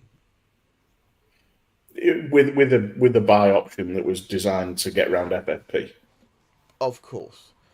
But Connor's just sent sorry. Go on. Connor's just sent a photo to us of his food in the oven. Oh, he hasn't. Yeah, he has. We serve his waffle fries in the oven. That's his oven? That's better than my oven at work. Jesus wept. Right. Yeah, anyway, football. You can make the argument who's better for that sort of thing, but no one's making the same complaints about Zerbi at Brighton, who's changing his goalkeepers every game. Because Brighton's keepers aren't as high profile. No, but as good. It's an That's literally it. Yeah, but that is literally it. But that's not a fair comment. I don't think. But it no, needs to be. Hear me out. I am. I'm just arguing with you. David Ramsdale signed for 35 million from Sheffield United. made the number one spot his own. And Raya had an incredible season last season with Brentford. Or maybe last two seasons, I can't remember off the top of my head. He's then gone to, Brentford pushing for top 6, certainly well into the top half of the table, looking to kick on, and Raya goes to the team that finished second. He's a hot property. There was all that time when he was potentially going to Tottenham and all the rest of it. With Brighton, their 2 keepers are quality players, no doubt about it. They wouldn't be in the Premier League if they weren't. But Jason Steele was number 2 to Robert Sanchez, who has departed for Chelsea. So he, nobody, I don't know where he's come from in terms of if he's a Brighton Academy graduate or if he's signed from somewhere. And then the other goalkeeper, Van der Bruggen. Yeah. Is that his name? Bart Van der Bruggen. He's just signed this season. And again, I couldn't tell you where he's come from. So this whole thing about not having 2 number 1s is because it's Arsenal and because of the nature of the transfer of where Raya's come from. Indeed. Connor had just said, I've read the Shut Up Ramsdale piece in the off season, and it made me love him even more. Of course, he was very much saying that he's going to speak up more about all the terrible homophobia in sport, and that's great to see. We obviously support that part of things. As Newcastle are in already here, and yes, we are back underway. Yeah, 30 seconds under. They're already back in the regaining possession from Sheffield United, who had kicked off already. In beer news, sorry to divert quickly. I've just seen it come up on Twitter. There is, for those who don't know, I do another podcast on Booking the Territory where we have a partnership for a discount code with Tartarus Beers. If you want to use that, and then go to tartarusbeers.co.uk, use the promo code UTTpodcast15, get yourself 15% off at checkout. They've just released a version of their Imperial Stout Abaddon, but they're doing what they're calling a baby version, which is a mere 8.5%, and they're doing a salted caramel flavour. Okay, one thing, yes please. Second thing, Abaddon, you know what that is, right? Yes. Something devilly. Abaddon is, well, he's the devil from Torchwood. Yes, end of the first season. Yeah, but the full weight Abaddon is 17%. Well, to be fair, it will take 17% of your life force. To be fair. I remember I had my first bottle while recording UTT. I drank it a bit too quick and had to take a minute because I was struggling to see my notes on my laptop in front of me. That's never going to start, is it? So, should we address the elephant in the room or the TARDIS in the building, as it were? Dan, last night, the trailer that dropped. Should we quickly touch on it? Little promo for the Doctor Who pod, which has just finished its 4th season. Yeah, season 5 upcoming. We're going Maximum Chaos. That will be more info about the various participants will be dropping in the coming week as I've got some time off. But yeah, the release trailer for the 60th anniversary. I don't know if it's just for the first special or it's going to be across all of them, and it looks amazing. The production value alone looks incredible. There's been so much money put behind it. I think someone is nursing his sonic screwdriver. Yeah, me. From our David Tennant. David Tennant's back. Popular. As he should be. David Tennant's back. Catherine Tate's back as Donna Noble. We're going to get a continuation of that story because it was sort of a heartbreaking end. And I know he shot the scenes. I know we didn't see him in the trailer, but I really hope that Bernard Cribbins... They did that for a reason, I'm sure. Because if they put Cribbins in there, people would have been like, well, how much have they put in the trailer? I'm glad they didn't put anything. I don't that yet. Gordon, the ball here. Great bit of anything for a change, though, but it has not gone far. Yeah. But yeah, very excited. When you've got Donna saying there's a bloody Martian in the shed and that they're going to go kick its ass, it's all, that's very Tennant and Tate, really. Yeah, but, I mean, one of the we'll get to what Connor said momentarily. We'll do it right now. He said, didn't Doctor have to wipe Donna's mind to save her life? Yes. Which is the big thing. Yeah. How is this happening? We don't know until specials happen, but that's fine. It's a bit like the last ever series of Power Rangers starts on Friday on Netflix. I want to know everything that happens in it now. It's not going to happen. Yeah. So I've got to wait for the series. No, I got it for my husband because I promised him I'd wait for him to watch it. God damn it, Chris. Yeah, very excited, and not in the least for the fact that the Celestial Toy Maker is making a return for the first time in 57 years, and we just covered the Celestial Toy Maker on the last season of the Doctor Who pod, and it was played wonderfully by Michael Gough, who sort of people of our age will probably better know as Alfred from the Batman films in the 80s and 90s. Very good. From what I've seen in the trailer, Neil Patrick Harris is going to play an absolute blinder. Well, he's a good actor, and he's one of my favourite things about Neil Patrick Harris is that pre-COVID, I don't know if he still does it now or not, but pre-COVID, he would always do a show at Disney World for the kids. He was this big song and dance number down Main Street, and he'd pay for all his kids to go to Disney World for Christmas. And that always made me my heart melt. Connor, who's cooking his fries, agrees with us. Neil Patrick Harris is a fantastic actor. He is a cinnamon roll that needs protecting, but he played a dick so well. Be it Barney. I was about to say Barney Rubble. It's not Barney Rubble, is it? It's Barney Stinson. Yeah. With Barney Stinson, the Celestial Toy Maker, or anyone in between, he played a bastard. and it's also another example of a Time Lord surviving the Time War. Celestial Toy Maker isn't a Time Lord. Yeah, it is. No. It's not. Am I being corrected about old Who here by new Who? Yeah. At no point in the Celestial Toy Maker did they reference him being a Time Lord. He was referenced as a malevolent entity who has the power over creation in his own dimension. So, Omega was. Yeah, but Omega's canonically referred to as a Time Lord. At no point was the Celestial Toy Maker referred to as a Time Lord. But Celestial Toy Maker was... Stop trying to rationalise it, Louis.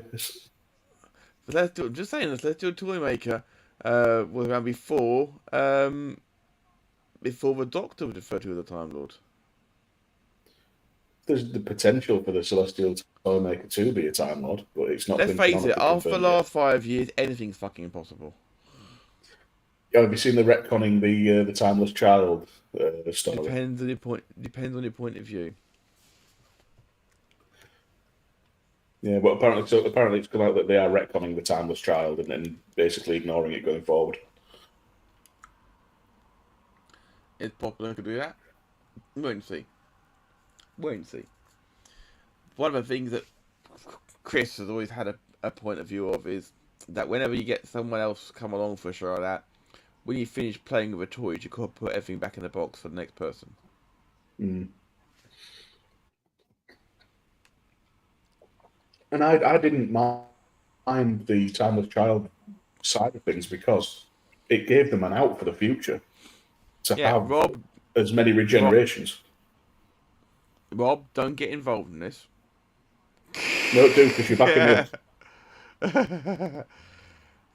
That we know of, but we know there were other Time Lords, obviously. So But in any case, if I'm wrong, I'm wrong. But You're wrong, Matthew. Just accept it. If I'm wrong, then I'm wrong, and I will accept. I will accept that. I will. I'm just Admit saying, it, then. You're wrong. It wouldn't shock me if RTD made it canon. As of now, you are incorrect. At least he can make it make sense. Oh, hello, are you breaking out the Thatchers? Victory swig. Cheers. Clink. Cheers, mate. Clink indeed. Yeah. And the thing is, I've got one left as well. Got another 3 in there. My cousin left these last week, and I was debating, do I give them back? And no. Give them back? No. I don't know. Botman just... Probably in share. Oh, Botman. Yeah, he's limping. Did he land? Botman landed on his bot. He got off injured. No, he needs to make it to 60 minutes.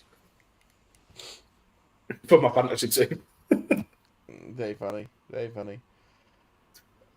What? It's a quieter start to the second half than they ended, of course. But Newcastle don't need to come out and press. No, they don't. Unless they want to make it a cricket score. Well, to be fair, they need some goals. It might be about it. Give their forward a bit of shooting practice. Well, yeah, because Newcastle's run hasn't been brilliant so far. This brings them up to 8th and level on points with Man United, which is saying something. I'm thinking about Newcastle. I think I've told the story before, but when Ozzy Ardiles used to be manager of Newcastle United, Newcastle are breaking. I've got a little bit of a break on here. I just might hold me still just for a moment while I finish the attack. I did like that from Elliot Anderson, where he thought about shooting, and I was at Longstaff. Thought about shooting, went to pull the trigger, and just backed out of it. It was like, that was smart. That's a good ball from Shea. Lovely from Trippier. Oh, that is so easy. But was there a hint of offside for Callum Wilson? Hint of it, for sure.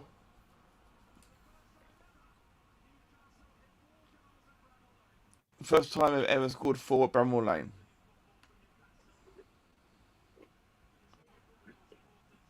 Did not see this coming today. Oh, pardon me. I didn't feel good either, but this is what we thought we'd start doing. No, it wasn't perfectly fine. Oh, it's well absolutely fine. There's an argument that maybe Foderingham should have done better. But he was... when the header's brought back across him, It. Another assist for Trippier. 1 second, Connor. Is that a hat-trick of assists for Trippier now? I believe it is. Yeah. Dear me, what a game. Yeah, so that is now 4-0 to Newcastle United. We were just saying about whether they needed to take the foot off the gas. Connor, welcome back. Welcome back, Captain Waffle Fries. Is that your nickname? Come on, show us the plate. Get your fries out for us. Get your fries out for the lads. Here they are. And a Mighty Fine Heart Foundation t-shirt as well. Do you know? Yeah. Decent shirt. Towel over the lap because Nick Pope's playing.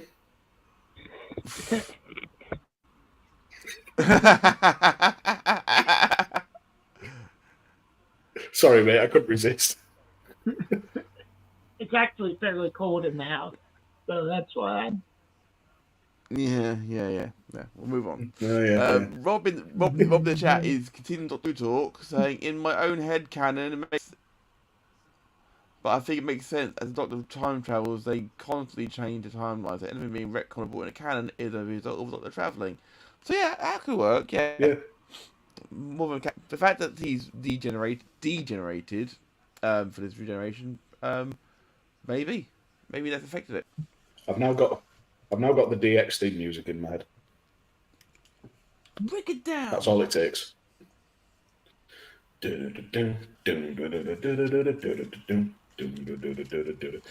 Callum Wilson, nice ball from Gordon there. Oh, Longstaff fucked it a bit. Oh. That is so deeply ingrained in my brain. bit of ASMR for you there, Dan. Oh, there we go. Look at that stat. Goals Wow. conceded from crosses this season, 9 for Sheffield United. 3 times as many as the next worst. Which was So it's plain to see where... Yeah. Sheffield Plain to United, see I think. where... Oh, this is another ball thrown into the mixer here. And Callum Wilson got it again. Total Stevo in the chat saying, I'm glad I support Burnley. Of the 3 teams promoted, we're clearly a class above Sheffield United and Luton. Newcastle tearing apart. Yeah. Yeah, I thought Burnley were hard done by last night. They came very close. Yeah. I thought they deserved something out of the game against Man United for sure. In fact, I had them to win 1-0 against Man United, given their terrible form recently. And it only won the goal, which actually won them the game. Otherwise, Burnley would have come out with points for sure. And what a ball it was from Johnny Evans of all people. Johnny Evans, who thought he had scored, his first league start, by the way, for 3,415 days. Oh, Anthony Gordon's in. 5! Oh, what a save from Fodring. Oh. But offside is up. Unlucky. But do you know what? Fodringham deserves that because it was another good save for the first shot from Gordon. Yeah, he was miles off, yeah. Yeah. You got to go for If Newcastle really wanted to,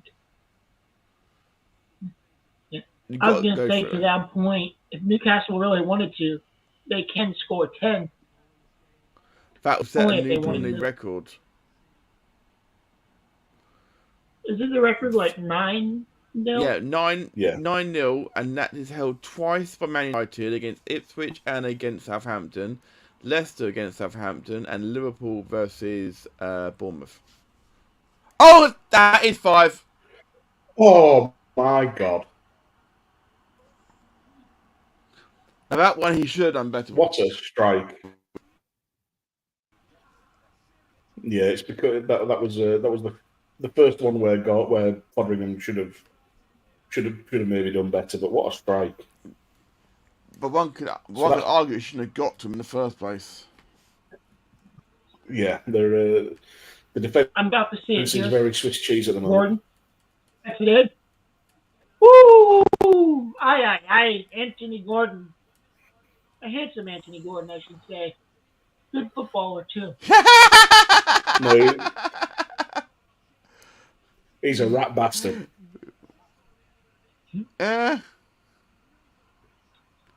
Is he a Newcastle homegrown? No, he was signed for 40 million from Everton. Yeah. Oh. So there is a little way to go for this game. Oh. Yeah, there is a bit of a way to go for this game to be the highest scoring of the weekend in the British leagues, because in the Championship, Plymouth Argyle beat Norwich City 6-2. Yeah. Yeah. And I do believe they were... It wasn't close in terms of the difference at any point in the game. No, it wasn't. Comments, I've got to keep pressing buttons here. And my laptop being a little bit on the slow side. Theo's hoping they score 10. I'd like it now if Sheffield United score 5. It'd be bad for my fantasy team, but it'd be great for the game. That would be the biggest... Do you know what? Newcastle once came back from 4 down. What a touch. Didn't they? Yeah, did anybody else just see that touch from Guimaraes? It was ridiculous. That was borderline Bergkamp. Well, yeah. Sorry, Connor, carry on. I was going to say, I'm actually happy for Newcastle fans. They're in the Champions League this year, coming off one of their most successful league seasons in a long time. And then a couple years ago, say what you will about the takeover or whatever, but pre-takeover, they were in danger, like terrible danger. Oh, down it goes, no penalty. Nah, never a penalty. Yeah, they were in danger of being Steve Bruce. Mm-hmm.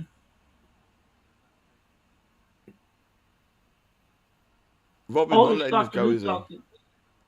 All this Doctor Who talk's making me want to watch Doctor Who after the game. Not a bad thing. Not a bad thing to do, of course.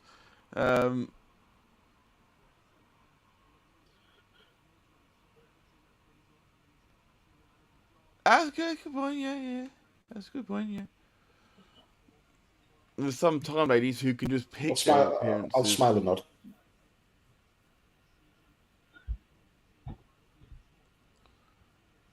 I still can't believe this match is 5-0. I can't believe it's only 5. Well, yeah, without West Bonding, it could have been 10. They're literally cutting apart. They're cutting apart. The stadium is emptying quickly. Yeah, I caught a bit of Stoke City versus Hull City this afternoon, and Hull were 2-0 up by half time, and the Stoke fans had the Britannia or whatever it's called now, the Bet365 stadium was barely half full. Oh, so I don't know what's going on down there. Stoke lost 3-1. Oh, a shame. But they would have been funny. Just curious. I think I'm right here. That's 5 different scores. Yes. I believe so. And brain's not working. Longstaff, Callum Wilson, Anthony Gordon, Byrne, and Bob. Yeah. And Tribute with a hat-trick assists, yeah. Which is quite frankly ridiculous. Oh no, young Elliot Anderson got the assist for Gordon. Total Stevo says Reading won 9-0 against Exeter, apparently. Didn't they? I missed that completely. Not this weekend. No, because Blackpool lost 4-1 at Reading. That was last week in the EFL Trophy. Oh yes, I do remember that now. Yeah, it's an absolute spanking. It's not a shock. Exeter are like a conference team. I think Exeter are League 2. The National League is the correct term. Even worse news, Chelsea had a man sent off as well. Yeah, Malo Gusto got sent off. Bad for my brother's fantasy team. Oh, I'm so sorry. I'm so sorry when you watch this back on demand, Cam. I say that, and yet. And yeah, Casado didn't even make the full 90 again. I just found cheese in my beard. That was nice. What? I don't want to know about your cheesy beard.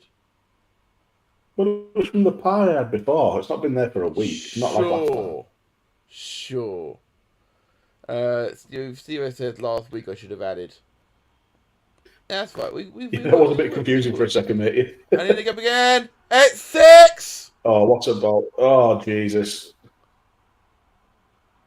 Aren't they sitting a 6 different scorer? I'm about to see it. Good hold-up play here. Almiron is back.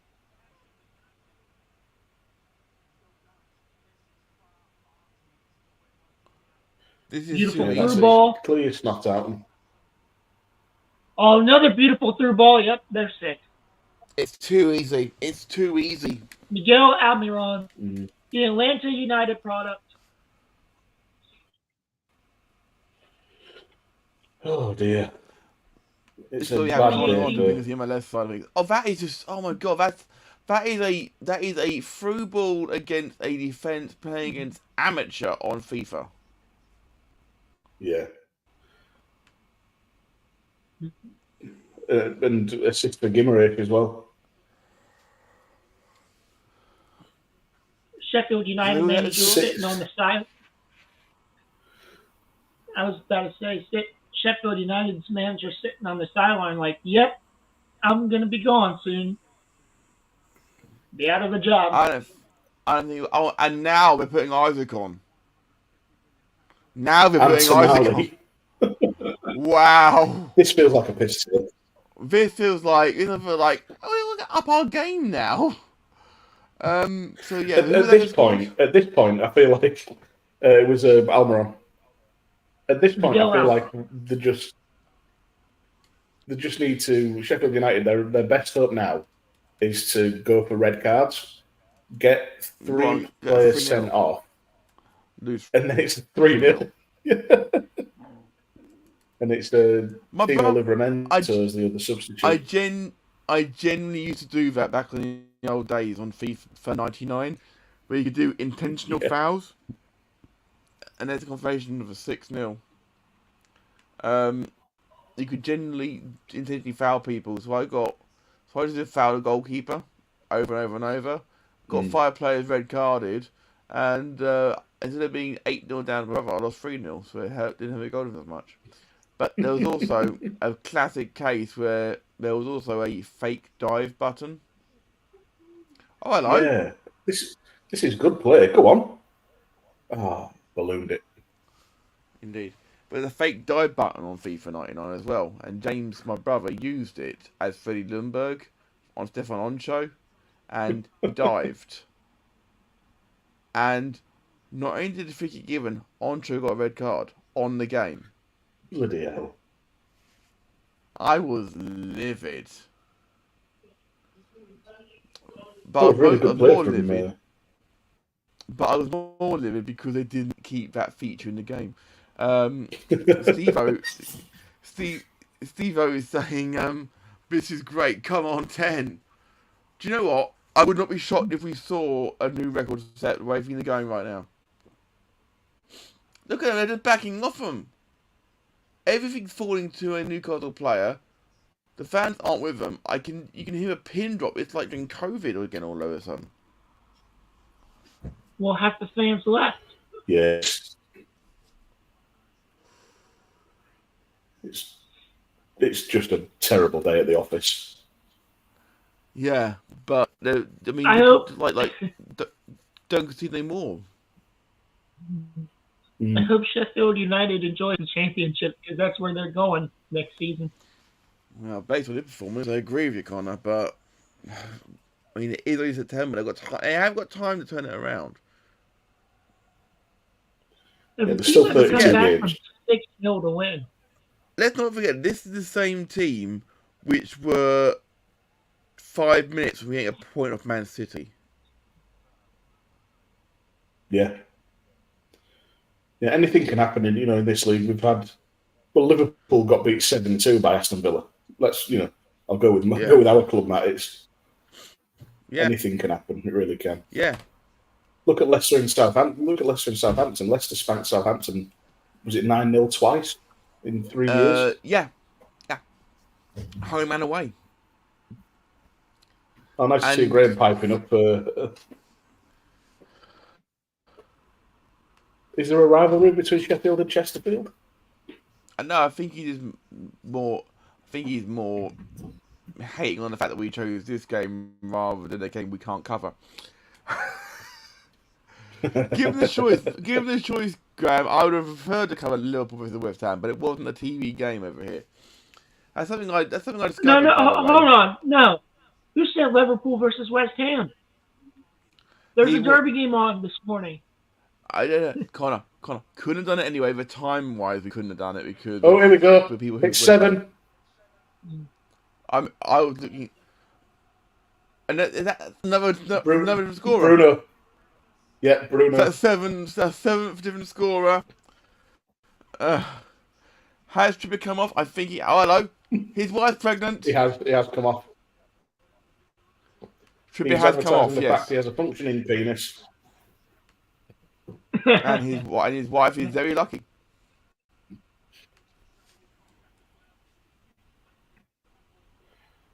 Oh, that was terrible play. I think it's the assist for Isaac as well. Or is it not? No. Inverted assist from Longstaff. So we are now into the highest scoring game we have ever covered here now. We did do the 7-0 back in the day. But this one, we've still got 15 minutes plus stoppage time to go. It is Sheffield United 0, Newcastle United 7. That's crazy. Almost certainly, Graham, it's not like about a cover. Wow. James in the chat.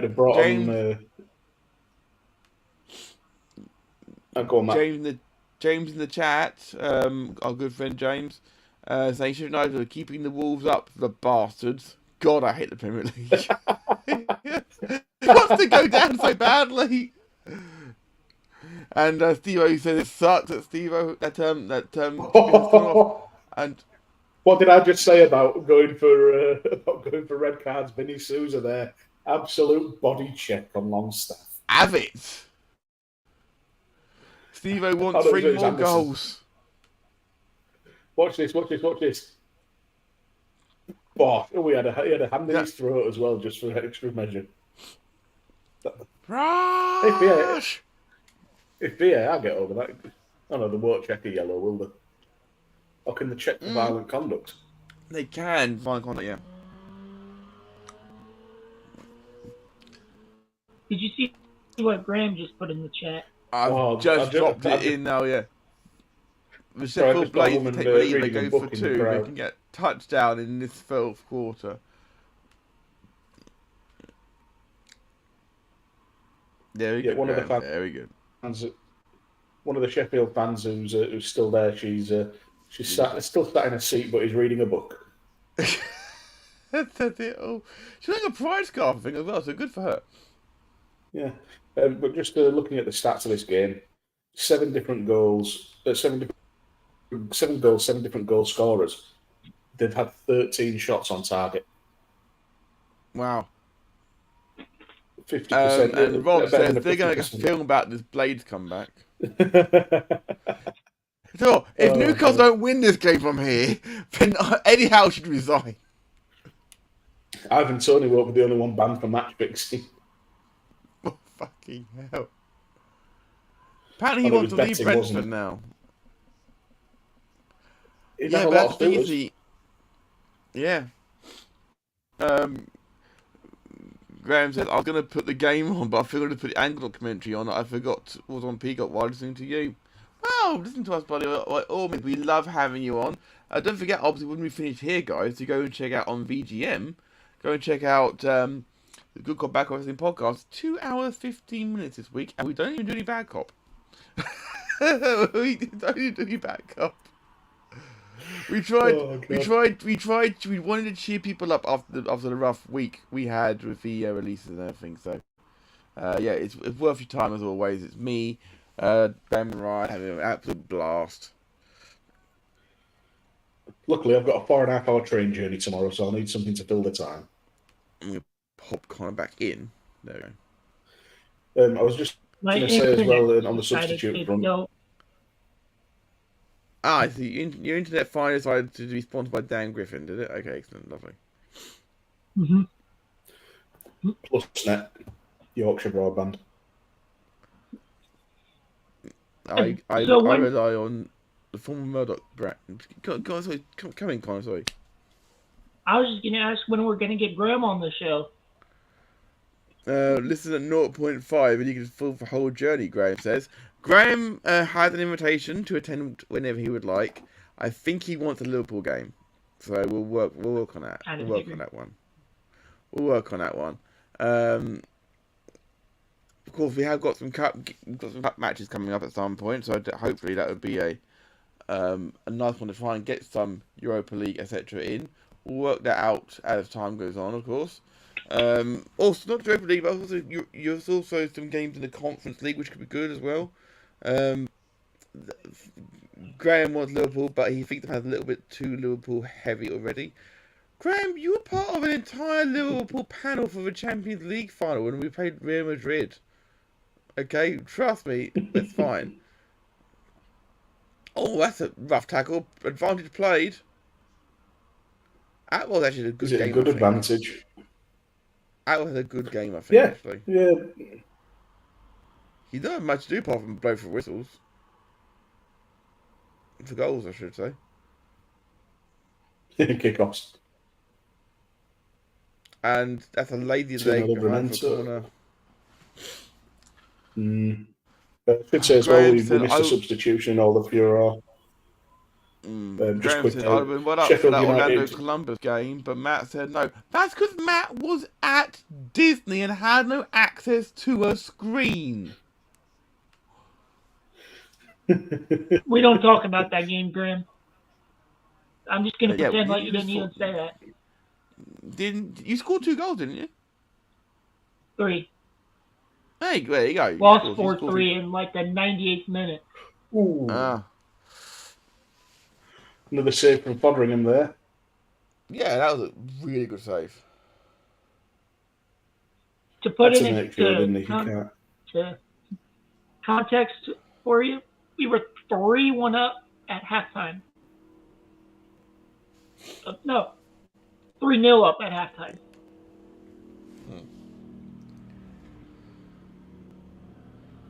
That is a lovely ball out to...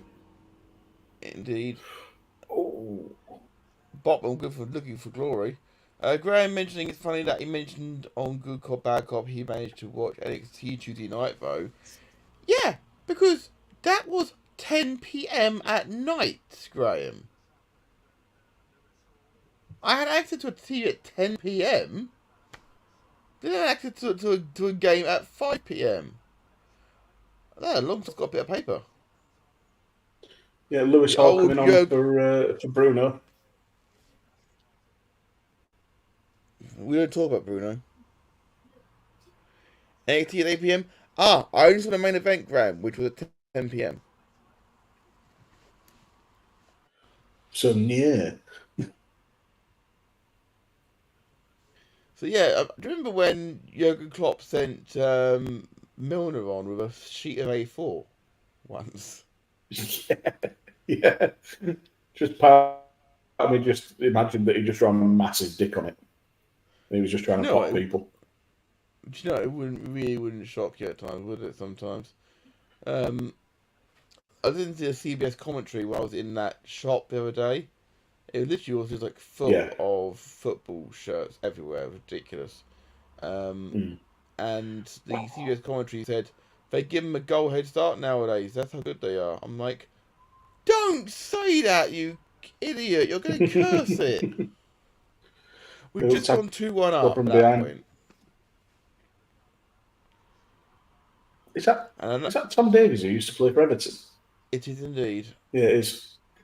No, so he's not got any smarter since leaving him there. No, he's got slightly more handsome though.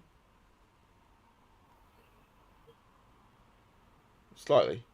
Anyway, so the match. I can't say he used to play for Everton.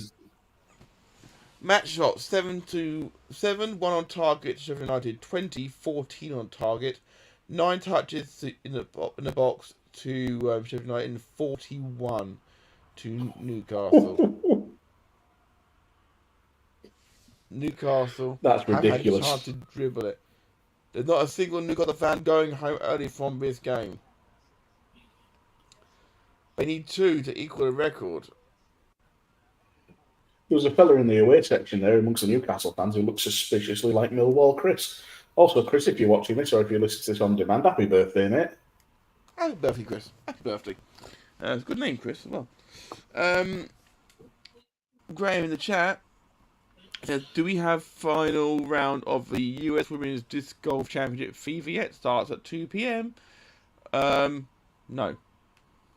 I actually saw some disc golf content pop up on my Instagram earlier because Christopher Hivu, who played Tormund Giantsbane in Game of Thrones, is apparently an avid disc golf player, and he had a custom set made, and it was him trying to birdie a hole that he'd never birdied before on his local course.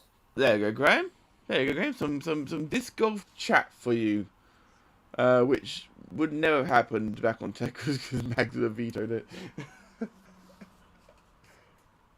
And Graham's absolutely delighted about that. I can imagine right now he's smiling and he's punching. I bet he punched the air because Graham does like that sort of fact. I aim to please. Yeah, well, can you aim to, please? I remember seeing that joke in a toilet when I was 7. I didn't get it until I was like 12.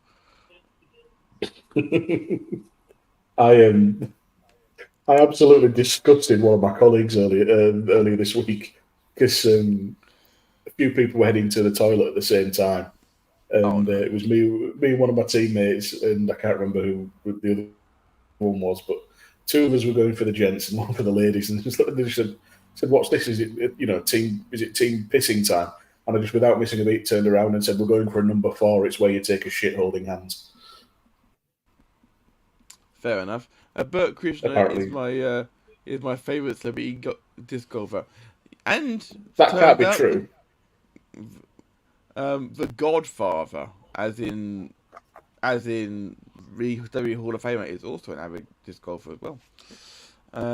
Message from Connor, by the way. I was going to say, it can't be true because Bert Kreischer is not a celebrity because I don't know who he is. Connor says the internet has died on him. # sponsored by Dan Griffin. Hey, fuck you, Connor. I'm still here. He didn't spell it right, it's fine. You spell my surname right. Okay. Graham says, to save me rewinding, what pie did Dan have at half time? Dan, would you like to elaborate what pie you had in the half-time pie club? I will, because I'd have thought that saying where it was from would have summoned Graham. I had a pork and Stilton pie that was bought from a butcher's near Chesterfield, and it was bloody delicious. So yeah, that's a shame. I'm working next Saturday night. Wow, what game's on Saturday night? Tottenham Liverpool. I'm at the wrestling. Funnily enough, I'm off to Planet Wrestle in Bradford. Promotion run by the pop punk kid that some people may know from British indie wrestling. And keep your ears peeled for tomorrow, because we may be covering some Planet Wrestle with Jake on UTT. Excellent. So one of our forays into indie wrestling. Isaac, is it 8? It's 8. Oh, he sat the defender down, and it is an 8 different scorer. That's madness. That's Isaac. Not madness.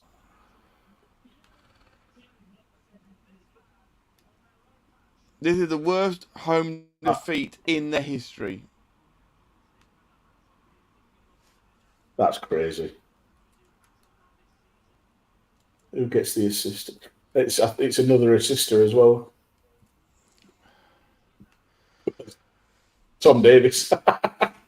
So, for context, I need to say this again, okay?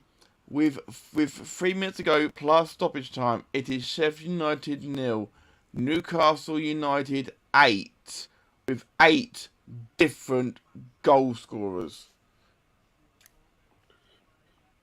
I've never seen anything like this. It's incredible.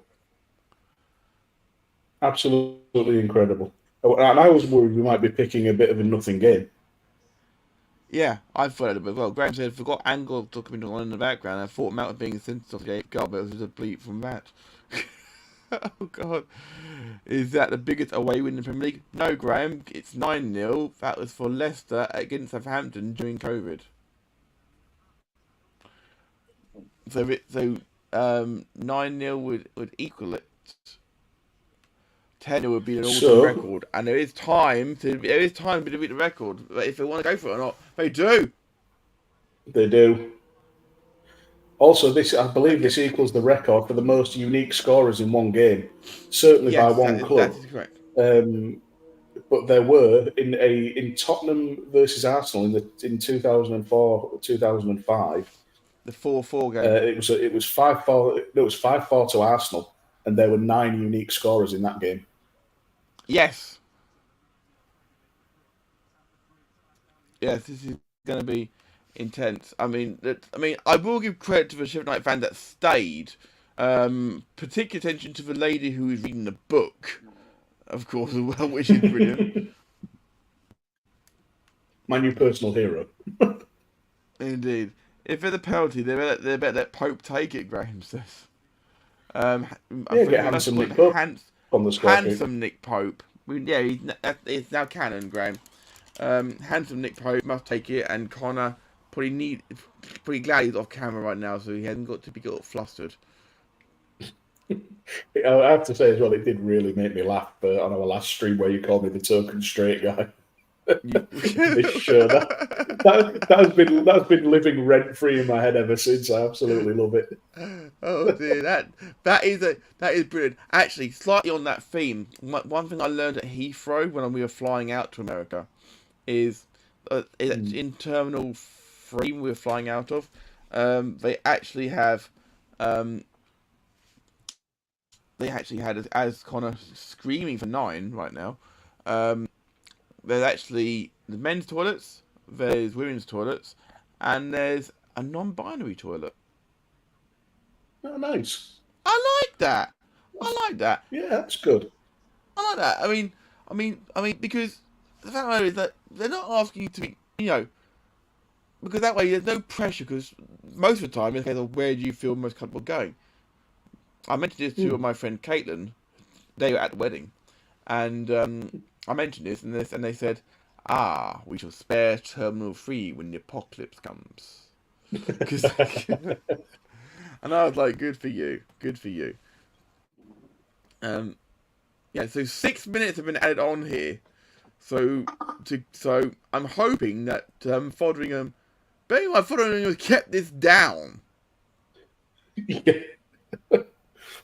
This could quite easily be a double figure. This could already be 9 or 10 already. Maybe it should be. I'm just trying to find out if. Oh my god! They've gone to the wide shot. Dan, look. Oh, that is bad. But I also don't blame them if they're leaving now at this point, because they're not going to come back at this point, are they? No.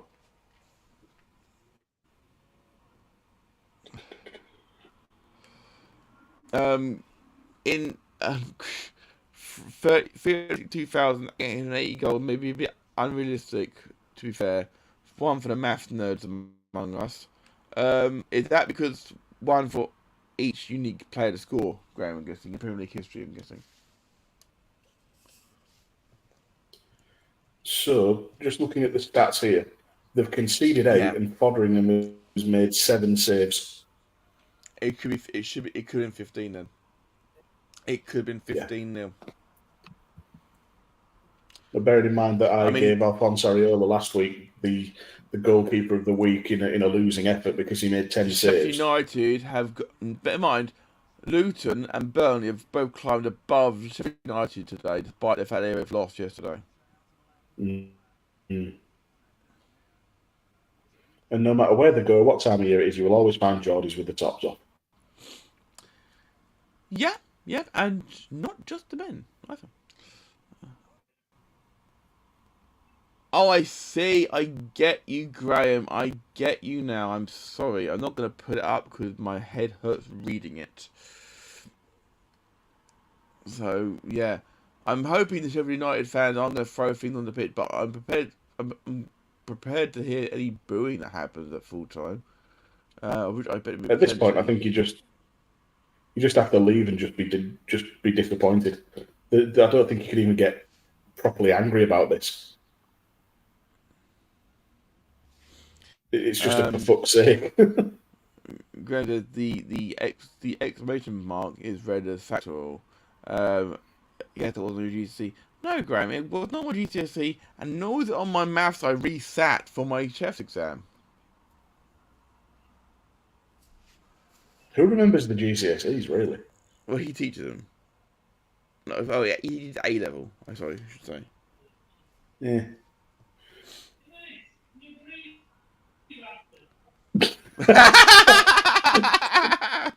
Papa Griffin in the background there.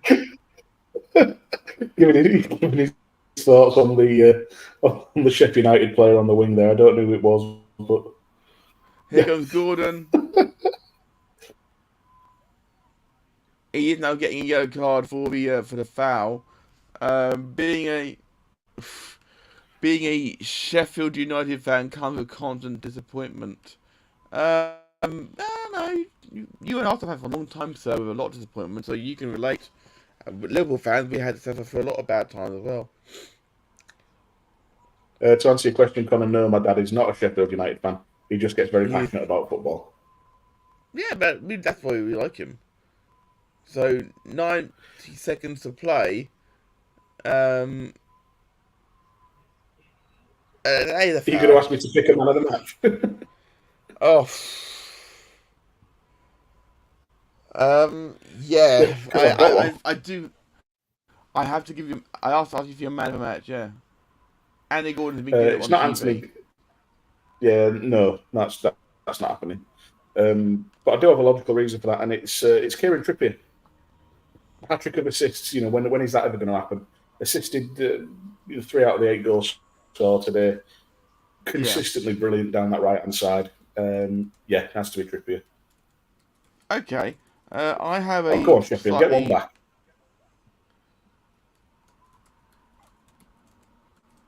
I have a slightly out there pick myself, dude. Is it Foderingham? No.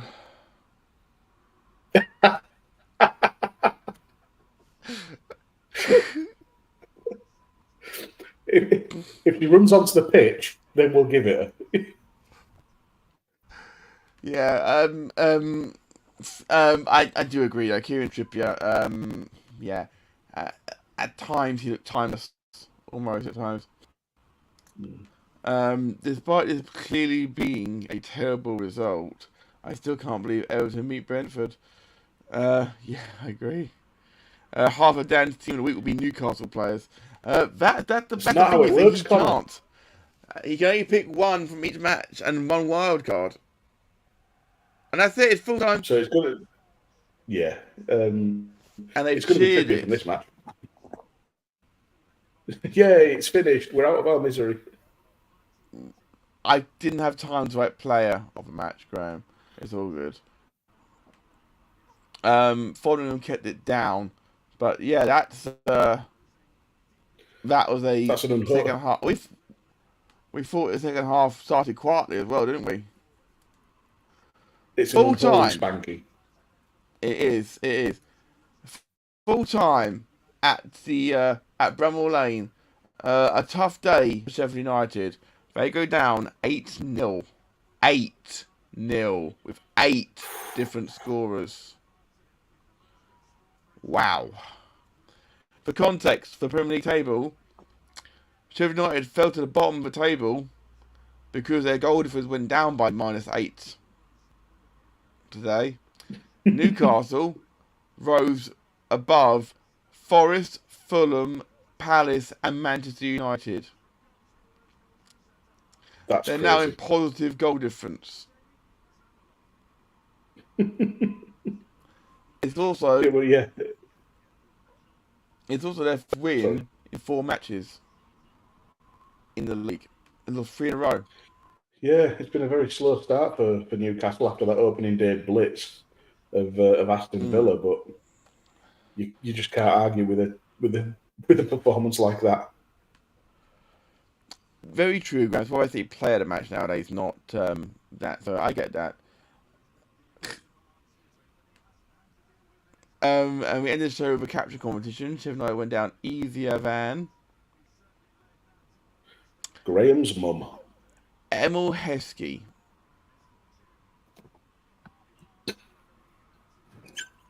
We took 2 very different approaches with that. I did, because I actually love Graham. I got to be nice to him. I've never met her, but I'm sure She's a lovely woman, but Graham. I haven't met her either, but Graham will give me a bollocking next week on the show. I don't want that. I don't need that sort of thing. The clock's still going, by the way. I'm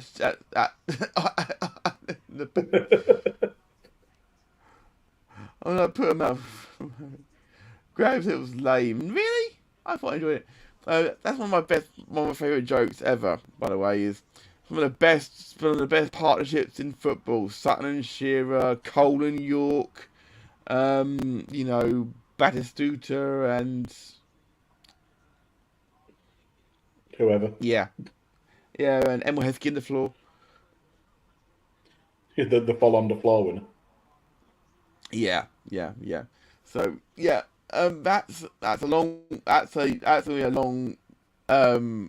Thanks. I say it's a long drive home. It's gonna be the easiest drive home for Newcastle United ever tonight. Sheffield United, I'll be glad they're at home.